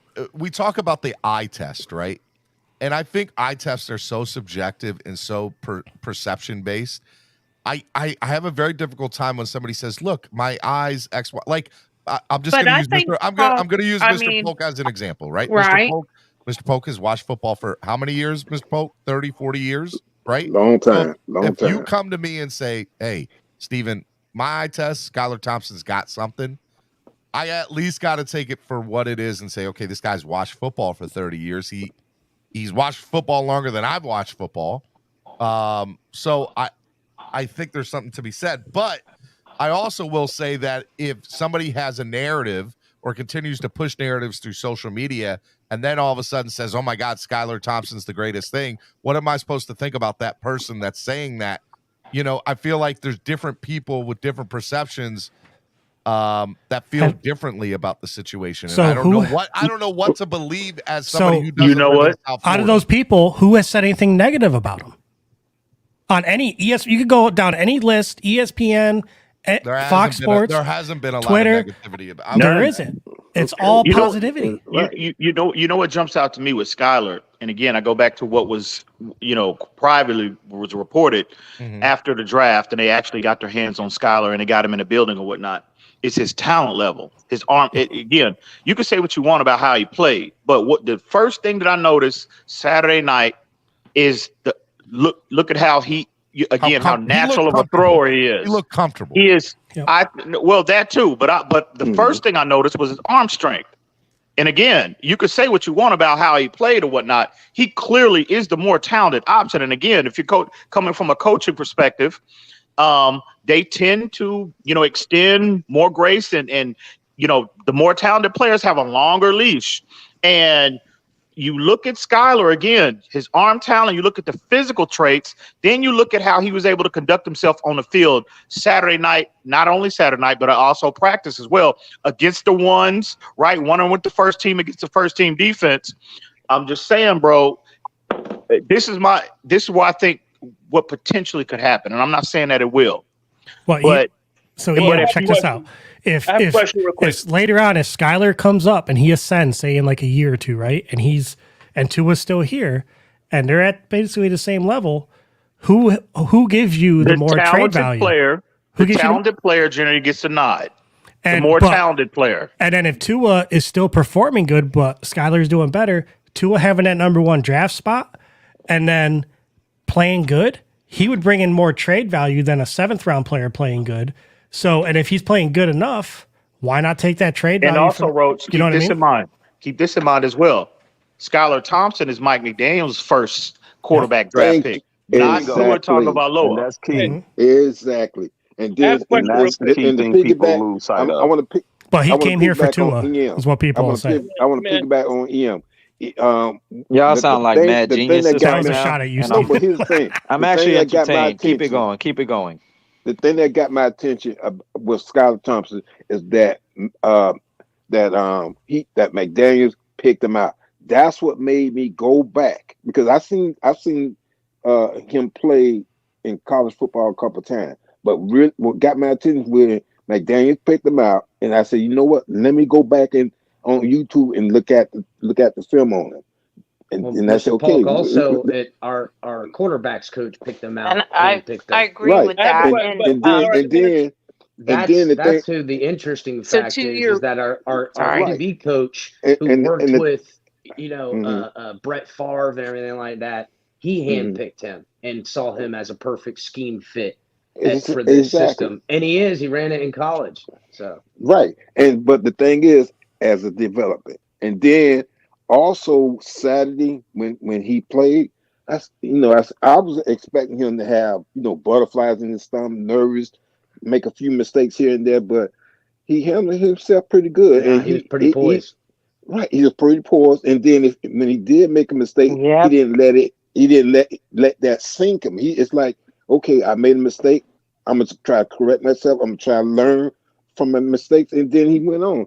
And think about this too. Why would you put a Skyler Thompson in the game, a full game?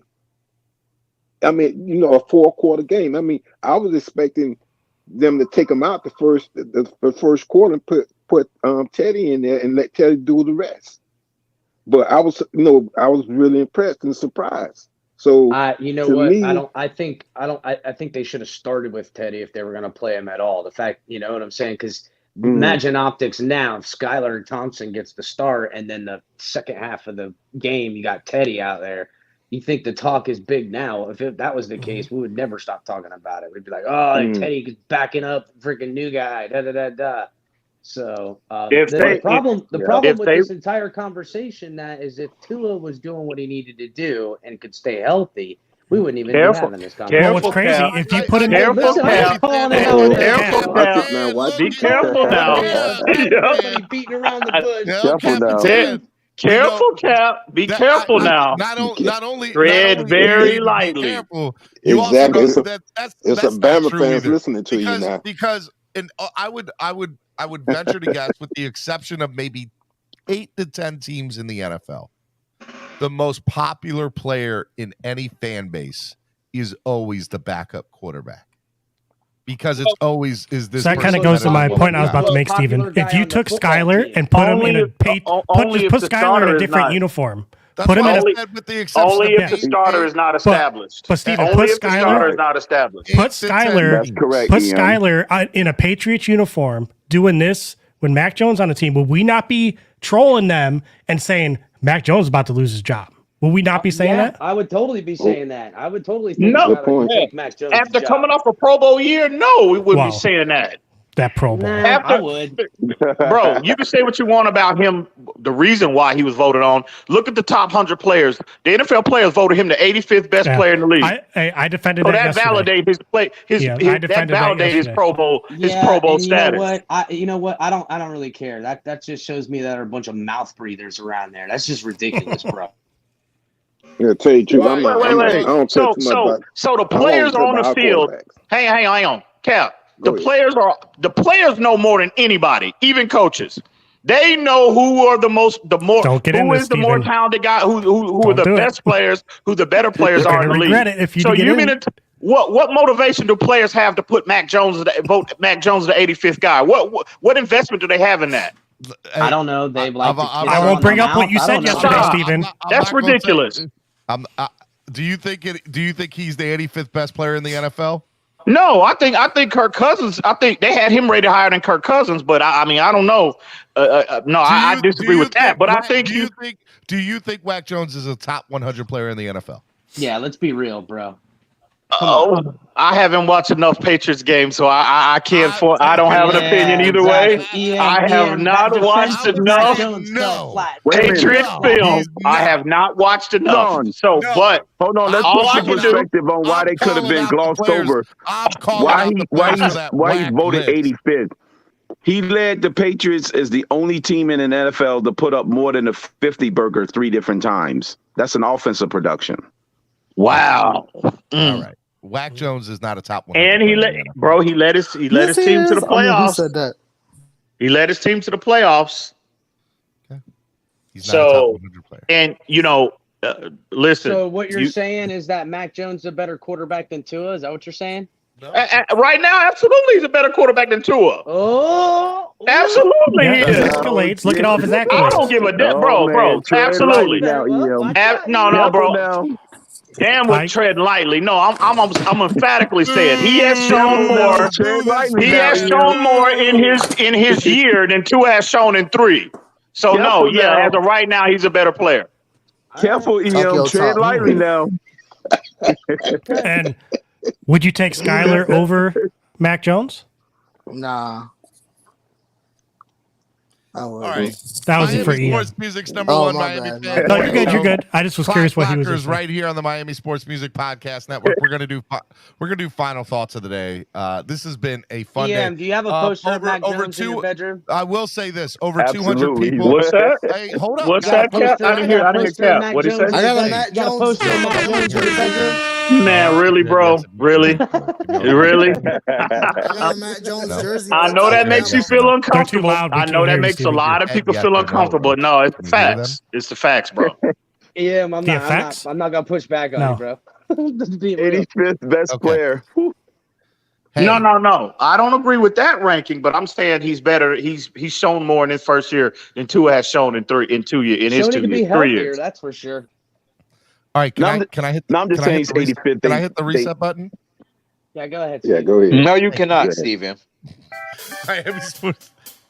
Oh, yeah. For some reason, it sounds like 70s porn. Right here on SAPL. Don't get started. #1 Sounds like 70s porn, Steven. CLOCKBLOCKERS. It's too early in the morning to get started. And this is Wildin' Out Too early in the Wednesdays. morning. We are going to go ahead. Mr. Polk, I'm just saying. Making me sick, MC. What did I do? The cameras making me Damn, they're talking through your promo and everything. I know they're being so rude.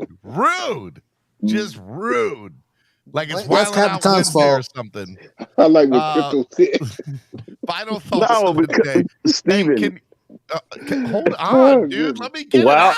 Steven, you really closing the show after that whole Mac Jones issue? I got Really? stuff to do. I got doctor's I hear you. All right. That's good when you yell. I hear you. I gotta make the people want more. They gotta want to come back. Hey, go to our Discord if you want to continue the conversation. Yeah, go to our Discord. It's in the chat. It's in the description below. A link to our Discord.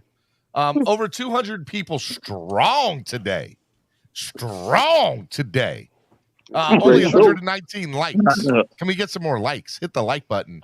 $50 away from a donation goal today. Hit the donate button. Donate to the channel. Help the channel grow. Okay. All right. We're going to do final thoughts of the day. And we're going to start. Who should I start with? I'm going to start with Shake Money. Shake Money, final thought of the day. Shake. Why do you got to be first? Because I love you, Shake. We say the first for the best for the first. Is that a thing? Is that a saying?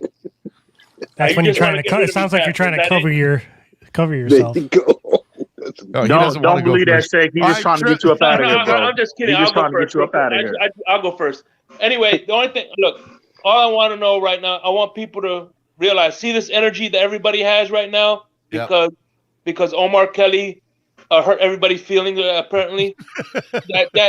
See this. I want the same energy before the Super Bowl when Zach Thomas is about to get inducted into the Hall of Fame. I want the same energy to go towards getting Zach Thomas into the Hall of Fame. So I ain't mad at you. If we could rally up together to hate Omar for what he said, then we should use the same energy to get Zach Thomas in the Hall of Fame. That's all I gotta say. Hey, Shake, man, I like the avatar that you got, bro. I agree, Shake Money. That's why he packed you up out the paint first, because if Brian Urlacher can't get him in the Hall of Fame, ain't shit we can say. Good point. Damn. Yeah, it's sad, bro. Whoa. It's a freaking shame, dude. All right, Triple S Podcast. Final thought of the day, Triple S Podcast. Yeah, I'll keep it short and sweet, Steven. Thank you for the template. Thanks for having me on. Hey, Triple S, salute to you, bro. Always respect, man. Appreciate it, Ian. No matter how much we talked about, other quarterbacks on this roster today and any type of issues with the preseason, we all know at the end of the day who the QB1 is going to be for this year. So let's rally behind him. Let's have a great season. And yeah, let's rally behind that QB1 Skyler Thompson. Peace out. Yes. Knew that was coming. Guys, make sure you guys, before you guys get out of here, hit the like button and donate to the channel. We're $50 away from goal today. $50 away from goal. Donate to the channel. Help the channel grow. Who got voted out for the day? Somebody did get voted out for the day. Nobody for the day. Wasn't it Mark? Yeah, Sharif. Sharif got voted out for the day. Sharif got voted out for the day. So he can come back tomorrow. Yep. Wait a minute, somebody paid $50 for Sharif? Hey, Steven, I'll go now, bro. Yeah. If I can, I got to get back to work, bro. I got to get back to work real quick. Ian, thank you for hanging out with us, man. I had fun with you today. I hope you had fun. Hey, always a pleasure, man. Always a pleasure. I love being here, man. For the most part. But salute to everybody on the panel. Except when Terrence is getting you. Yeah. Don't worry. I'll catch. I'll get it. I'll catch him at some point down the road. I'll get him. Don't worry. But salute to everybody, man. It was a great panel, great show, Steven. And again, man, over 200 people in the room, or whatever number you hit today, get them lights up. The most I had today was 260 at one point. Hang on, Ian, before you leave real quick. Brian, come up to play. What are you talking about? What the hell is that? The guy you was calling earlier, bro. Brian. Who? What are you talking about? See, it didn't mean Brian? nothing Just to come up here and Ian. just start It talking. didn't mean Later, nothing. bro. Bye, Ian. All right, man. Y'all be Be good, good. Ian. Hey, salute to everybody. The guy Y'all be you good. try to call Ian. up from the chat. Be good, All Ian. right. Who should go next? I want to go, Steven. I just came up here and I want to go. All right, hold on. What's All up, right, Louis? go ahead. What up, Lewis? Lewis. We missed you today, Lewis. I cannot. Yeah, I've been listening to all this nonsense all day. This nonsense. And I can't believe EM just left the building. And I'm glad Bon Joe's here. Y'all Tuaneers are running scared. Skyler Thompson is number 2, and y'all boys are running scared. Get him, Lewis. Get Hey, him. the Tuaneers are running. Lewis, There's a marathon. the key word you said was number 2. If we fighting for him to be number 2, we're fighting for him to be number 2. I didn't know there was a marathon going on in Miami. The Tuaneers are hosting a marathon. It's a 5K, 10K, whatever y'all want. Y'all are running scared. Skyler Thompson is in the building. Am I Skyler the minigun Thompson. You are. You are your state money. Hey, At the end of the day, I love y'all. Y'all great conversation, great show, Steven. And I'm gonna get out of here. Y'all boys. See you later, Lewis. Later, All right, man. Lewis. Be good, Lewis. I'll catch you on Twitter later, Lewis. Be good, Lewis. I got you. Steven, get back on screen. Where did Steven go? Did he want to go take a potty break? I had a phone call, man. Sorry. Okay, Steven, I'm going next because I just had one thing to say, really. Actually, Hold on. Alex is here. Your friend Alex is here. You wanted to say hello. I'm about to go because I'm about to go into a bad spot. Real quick, Steven, are you doing a giveaway? Yes, I am. Oh, I totally forgot all about that today. Thank you. You were trying to say it when everybody was talking through your promo. No, I was. Hey, panel, real panel, quick, panel. hold up before Vondro goes. Say Hold hello on, to the Alex. birthday girl. Alex, wait. Say hello to the birthday girl. She's 9 years Hello, old today. Hold on, Alex. Hold on. What a cutie. Okay. Want to remind you all, we are giving away 2 sets of tickets Sorry, to Steven. Saturday night's game. If you want to go to Saturday night's game, we're doing a raffle, $20. Nobody honestly has entered. So honestly, if 2 people enter at $20, you're gonna win. Okay. So it's 20 enters to win, but they're not just regular seats. The second place winner is going to win Cornerstone Club, which is in the corner in the club area, and it comes with like free snacks, free soda. They're great seats. They're in the suite level. Dang. It's AC. Those are my seats last year. Amazing seats. They're one of my favorite seats in the entire stadium. But that is not even the best seats we have to give away for Saturday night. The best seats we have to give for Saturday night are Club Live tickets. We got Steven. Club Live. We got 2 pairs of tickets to each. So 2 for Club Live, 2 for Corner Club. And if you enter $20, you can do it through Cash App or PayPal, or you can also do it up here on YouTube. Okay, just donate $20. Say I want in on the ticket giveaway, We're giving away tickets. Come on, guys. Donate to the channel, help the channel grow, and get a chance to have a great experience watching the game on Saturday.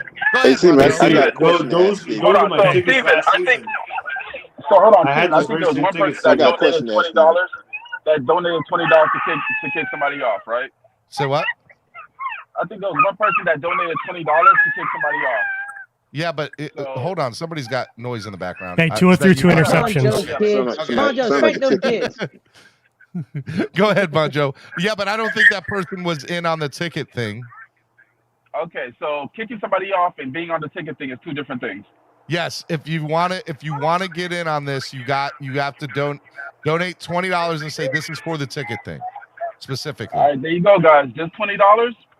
Hey, we're $50 away. So 3 people end up in the raffle today. 2 of them are going to win, and the third one just donated to the channel and helped the channel grow. And they serving caviar also. Now let me tell you, if only 3 people get in, I will figure out a way to get that third person something. And Guys, by the way, Buckhead, what did you want to do? Vote me off? The corner club. Hold on. Hold on. No, that's just my final take. Hold on. Hold on. That was my final take, Steven. Love you. Call me back. Call me when you're done, all right? All right, I will. I need to holler at you about something. Hey, all right. I just want to say it was another rough day for Tua today. What did he do? That is not what I'm reading, Roach. That's reading what I'm he reading. did throw 2 interceptions, but he also they only give one. I'm reading there's 2 halves that he was tearing their ass up, but he did throw 2 picks to Holland. Yeah, both of them. Both of them were to Holland. We gotta hurry up and do final thoughts. I got stuff to do. Alex, go ahead. Final thought of the day, Alex. Hey, you know, first, I wasn't able to get on here earlier because my daughter's birthday. So we just came back from Great Wolf Lodge.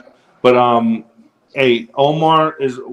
I have a lot to say about Omar, but I wasn't able to say it. But I lost all respect for him after that, after what he said about Tua. But it is what it is. You know, there's nothing we can do about it. We can only sit here and pout.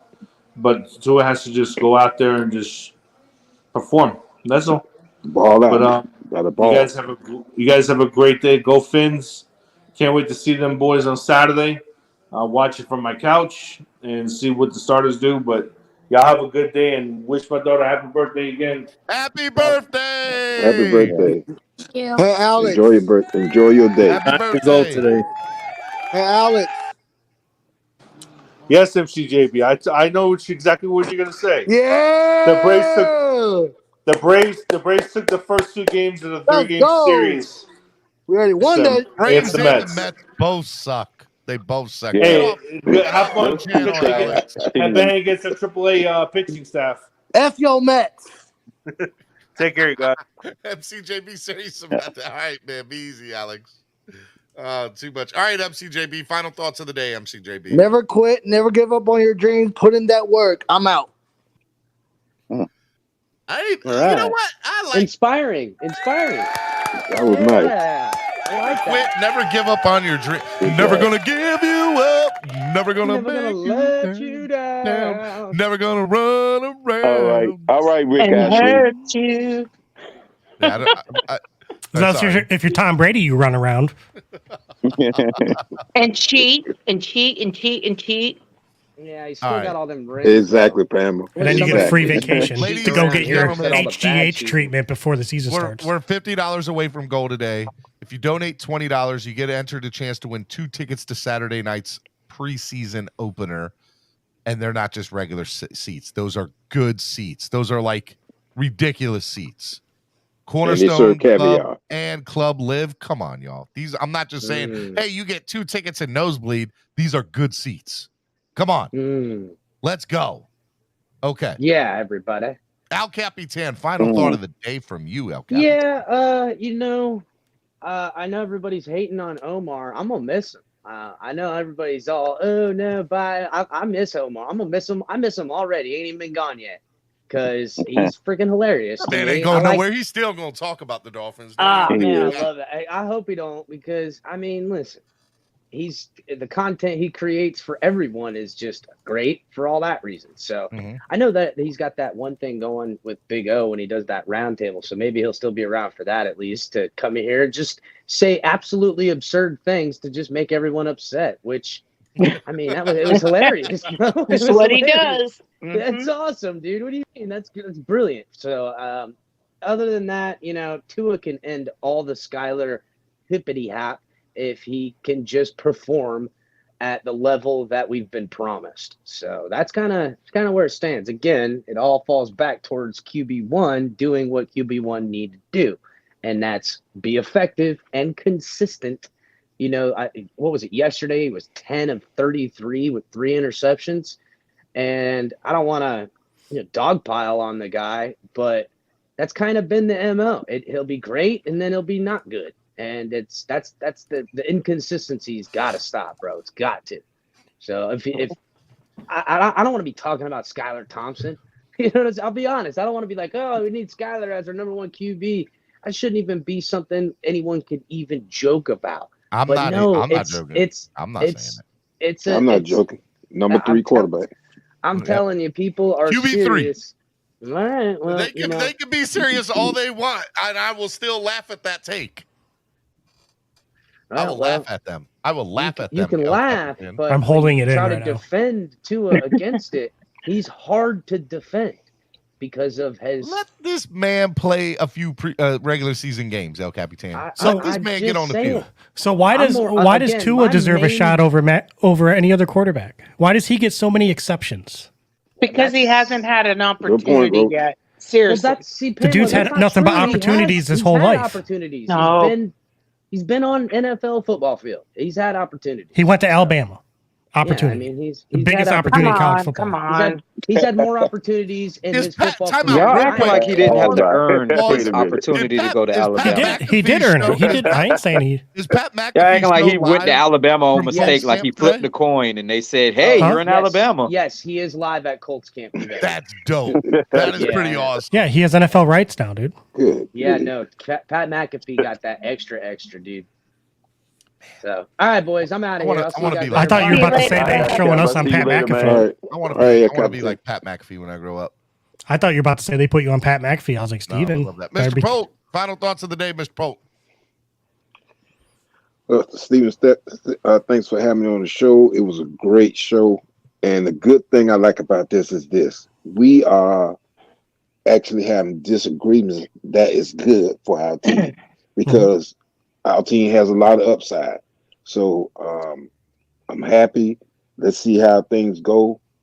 And fins up to everybody. And shout out, I'm always do this. We got to always acknowledge the ladies of Dolphin Nation. Thanks, family. It's always good to see ladies participating and what have you. My mom was a Dolphin fan when I was younger. She surprised me in the conversation with my dad. So that's why I'm very supportive of the ladies of Dolphin Nation. Thank you, Mr. Polk.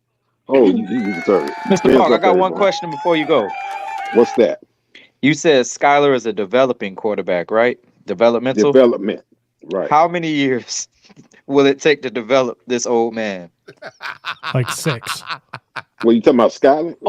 Yes. Benjamin Button. That was me being sarcastic. I don't think it's gonna be long because he showed me a lot that I wasn't expecting Saturday. Okay, so he will be polished by age 72. I can't say how much time because that depends on the coaching and it depends on him. Steven, you're coming off as a real Skyler hater, man. That's fine. I was not a Skyler hater until I found out he was old. I will admit I am a Skyler hater at now. all. I'm just telling you what it is. I am an absolute Skyler hater. I will not root for an old man. Oh well. All right, Mr. Polk, thank you for coming out, Mr. Polk. I appreciate it, man. All right, y'all take care now. Be easy. Bye, Mr. Polk.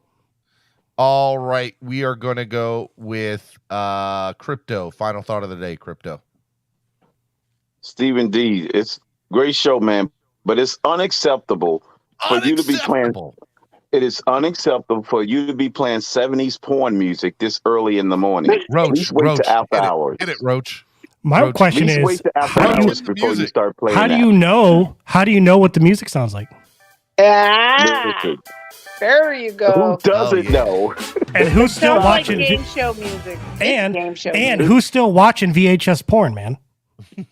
I don't know. You tell me. You should be that stuff should have been at the Goodwill years ago. Apparently, Stephen D does because he's scripting. He's getting the soundtrack from it. No, that's the soundboard. That's the sound that comes. Let's not get that narrative. That's a free song that comes with your soundboard when you order it. All right, go ahead. We all know the makers of StreamYard, what they be watching then. All righty, ladies and gentlemen. If they're making that a part of the Miami basic Sports Music's podcast soundboard, network, we already know that their mind's in the gutter. and we're live. Yeah, 1970. My goodness. Let's go. You got that lounge lizard sound going on, Steven. I'm disappointed in you, Steven. Sorry, go ahead. You got the lounge lizard sound going on. Totally got it going on. Yeah, Jerome's in the house. Roach is over there co-signing for this nonsense. Oh, I can't even scratch it, bro. Oh, wow. Oh, God. All right, get out of here, Crypto. You good? Love it, bro. Hey, yeah. Skyler Thompson was young when that type of music was popular. That's what he was saying. Oh, my Lord. Tua was young, too, Ain't because none of they y'all only were there. Just one year saying. age difference. Love it. Love it. Love it, man. All right, man. Be easy, When Crypto. Skyler turns 100, Tua will be 99. Oh, goodness. Bye, Crypto. And he still won't be on All throat right. fire. Get out of here. All right, Crypto. Pamela. Final thoughts of the day, Pamela. Okay, so first of all, I just wanted to say to the whole panel and the crew in the comments, go Dolphins. And thank you so much, Stephen, for the opportunity. I love my Fins family. Even if you disagree with me, I want to see you say it to my face. Say it to my face. So anyways, I will be streaming the game this Saturday. And hello, Ms. Fins. And I just want to say, at the end of the day, all we all want is the best for the Miami Dolphins. Dolphin for life. Thanks, Steven. I'm out. Love you. Be good. All right. And then the views of Stephen Daniels. The views of Andrevius. Oh, what's up, guys? How's it going? I was trying to address you by what your name was, and apparently you're Andrevius again. What is the I don't know how every day we end up arguing about Tua versus Skyler. It's cute. I think it's a pipe dream that you guys are holding on to. I don't even think it's really a thing inside the building. It's a thing that's made up by us fans. Could he be QB2? Sure, absolutely. But I don't ever think he's gonna move past that.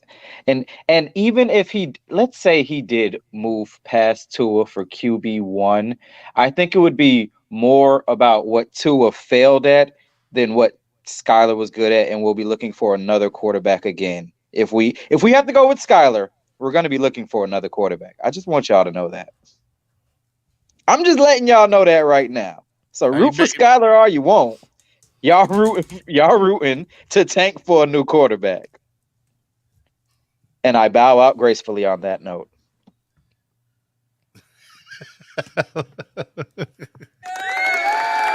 Good job, Andrevius.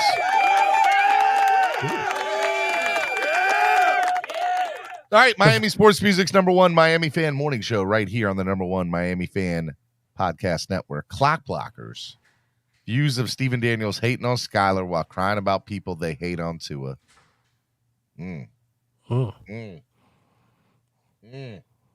Guys, just so you know, we're $45 an hour away from goal. Let's go. $45. Well, that's Canadian. That's Canadian. So it's worth more. It is worth a little bit more. Can somebody, if somebody paid $50, can they cut off somebody for the next show? Can they, since it's the end of If the show? somebody wants to donate $50 right now, I will allow them two things. I will allow them, they will get an entry into the ticket giveaway. Mm-hmm. They will have one, whatchamacallit. They will get a IOU to kick off somebody for an entire day. at any point in time. One token to kick off somebody for an entire day. They donate $50 right now. Got to donate $50 right now. This second. Let's go.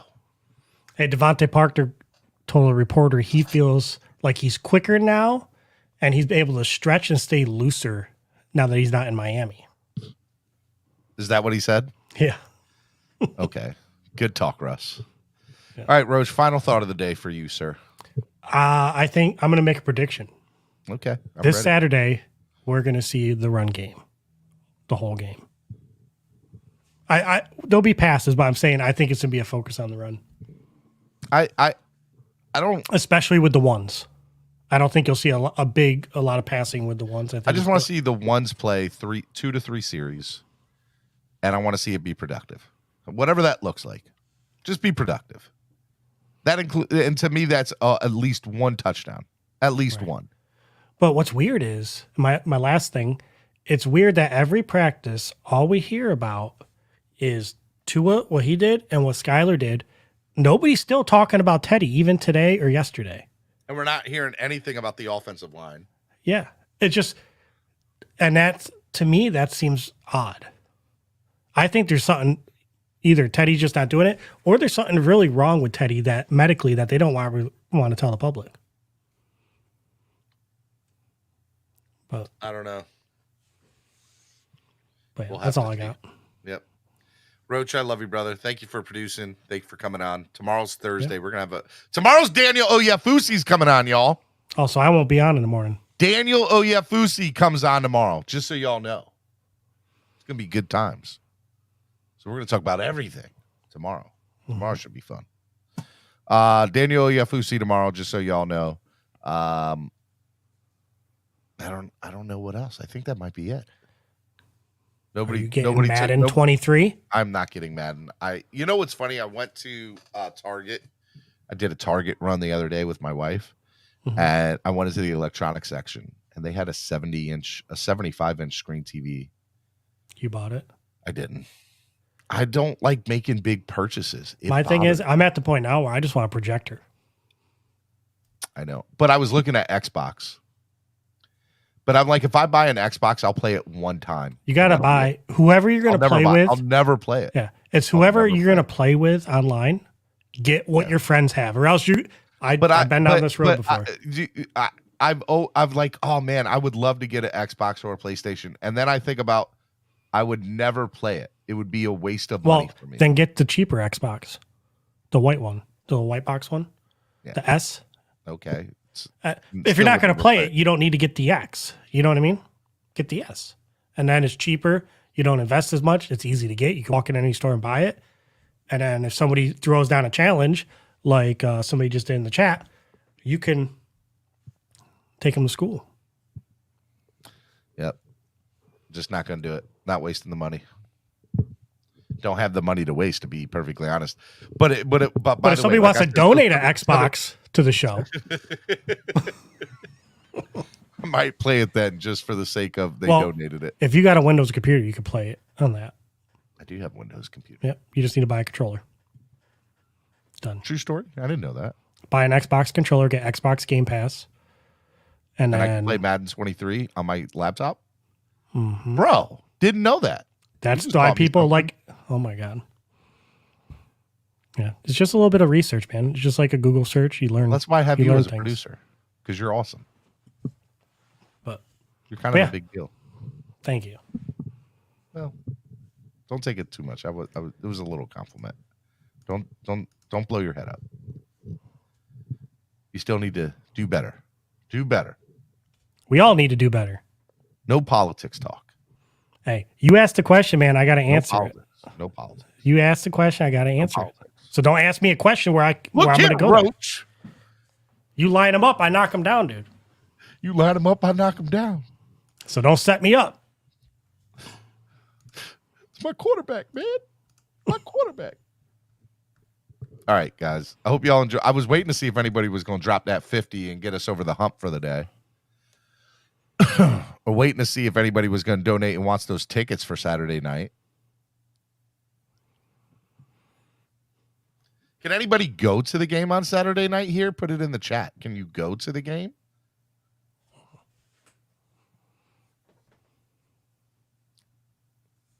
I'm interested to know how many people could go to the game. Maybe that's the problem. Not enough people are listening that could go to the game on Saturday night. That could be the problem. PlayStation is always surviving because of Microsoft. What? Yeah, Miss Finn said that. I love Microsoft. I would rather have an Xbox than a PS5, but all my friends play PlayStation. That's why I got one.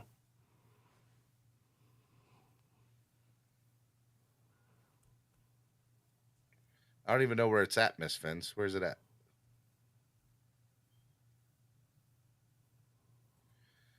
Madden 23 has a black player as Mike Gesicki. Really? That's interesting. Very interesting. I am going to the game already this Saturday. Lakers All Day says I can go to the game. Guys, donate $20, and even if you can't go, maybe you can get Lakers All Day your spot. Spread kindness. Spread kindness. And maybe he has an opportunity to win tickets to the game. Mm-hmm. Where are the seats for the Baltimore game? I need 3 tickets. Terrence, I have 9 tickets left. They are section 544. They're with all Dolphins fans. That's taxes and fees all in it. Let me tell you, you want to go. You want to go. Are these 9 seats together? Like, are they seated in pairs? Yeah, they're all. It's a Dolphins section. Well, I'm saying if somebody buys 2 tickets, are they going to be sitting next to the, you know what I mean? Or is there going to be another Dolphin fan between them? All the seats that I have are together. Okay. Well, I'm trying to the link for Terrence. Here we go. Terrence, I have a sale going on right now for the tickets. And if you also get the tailgate, there's a, save some money by getting both. You better get them now, because once they are gone, they are gone. There are no more. There's the link in the chat. Get them. All right. I got places to go. I got people to see. I love you, brother. Be good. Guys, the Discord. Go get into the Discord. Matter of fact, here. I think this is the link to Discord. Hey, NFL and CBS is coming after us, man. Who is? NFL CBS. I don't know if this is an old tweet or a new one. It says number 30-yard passing yard TDs in the NFL career. Odell Beckham 2, Tua Tagovailoa 1. That's what they. My God. They tagged you in it or us? No. I'm just scrolling through Twitter. Oh. NFL on CBS tweeted that with a blue check mark. It's not fake. Join our Discord. Get on Discord, everybody. Tell them, Roach. Get on Discord. Get on Discord. It's going to change. We're going to open up some new channels on there. And then, Flip side, what happened to your Twitter and YouTube? I know you're thinking about doing YouTube, but tell them about your Twitter. What's your Twitter? Oh, well, I got to come up with a new name for it. So, basically there is no Twitter right now, basically. And then for YouTube, Jason, my co-host, will be back in September 1st. So the first week of September we'll be back. And it's basically going to be, I'm in film school, so I have to watch like 15 movies a week and review them. So we're basically going to be doing a lot of movie stuff. And then we're going to, as UFO or Bigfoot or any of those weird topics, big news hits, we'll cover those, but it won't be a daily thing like it was, because there's only so many UFO stories I could talk about. You run out pretty quick. Cap says stay away from Twitter. I might not even bring up my Twitter. I might just go on Discord. Gotta have Twitter. Gotta have a Twitter. I gotta go. All right. I love you. You're the man. I love you all. Spread kindness, positivity, and love. And I will see y'all tomorrow right here on the Miami Sports Music Podcast Network with Daniel Fusi. We got Daniel Yafusi in the building tomorrow. It'll be a lot of fun. Make sure you tell everybody to rewatch the show today. It was a fun one. It was a good one. Okay. Yes, All it right. was. No, but what is Discord? Seriously. Go check out the link. It's fun. We'll talk more about it tomorrow with Roach. Yeah. It'll get better once we build it up. It's kind of plain right now. Drubs is gone. Roach is leaving. Looks like Noob is gone now. Twitter's claiming lives over here. I don't know what happened to Level 2 Noob. Level 2 Noob gone on Twitter. Is this news? Is this breaking news? Level 2 Noob still there, I think. I seen Level 2 Noob posting. Did he get shut down? Oh, actually, I don't see him. I don't see Level 2 Noob. Oh. We'll have to get on this. We'll have to figure out what's going on. All right. I love you all. Y'all be good. Jake Paul's out here catching passes at our practice. Get out of here. Bye, Felicia. All right, later.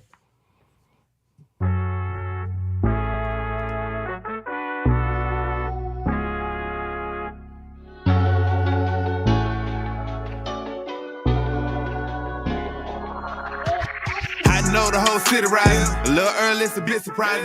Business moves, now we enterprising. Switch it up, now we improvising. Go to get in the winter column. Whole squad been trained to go.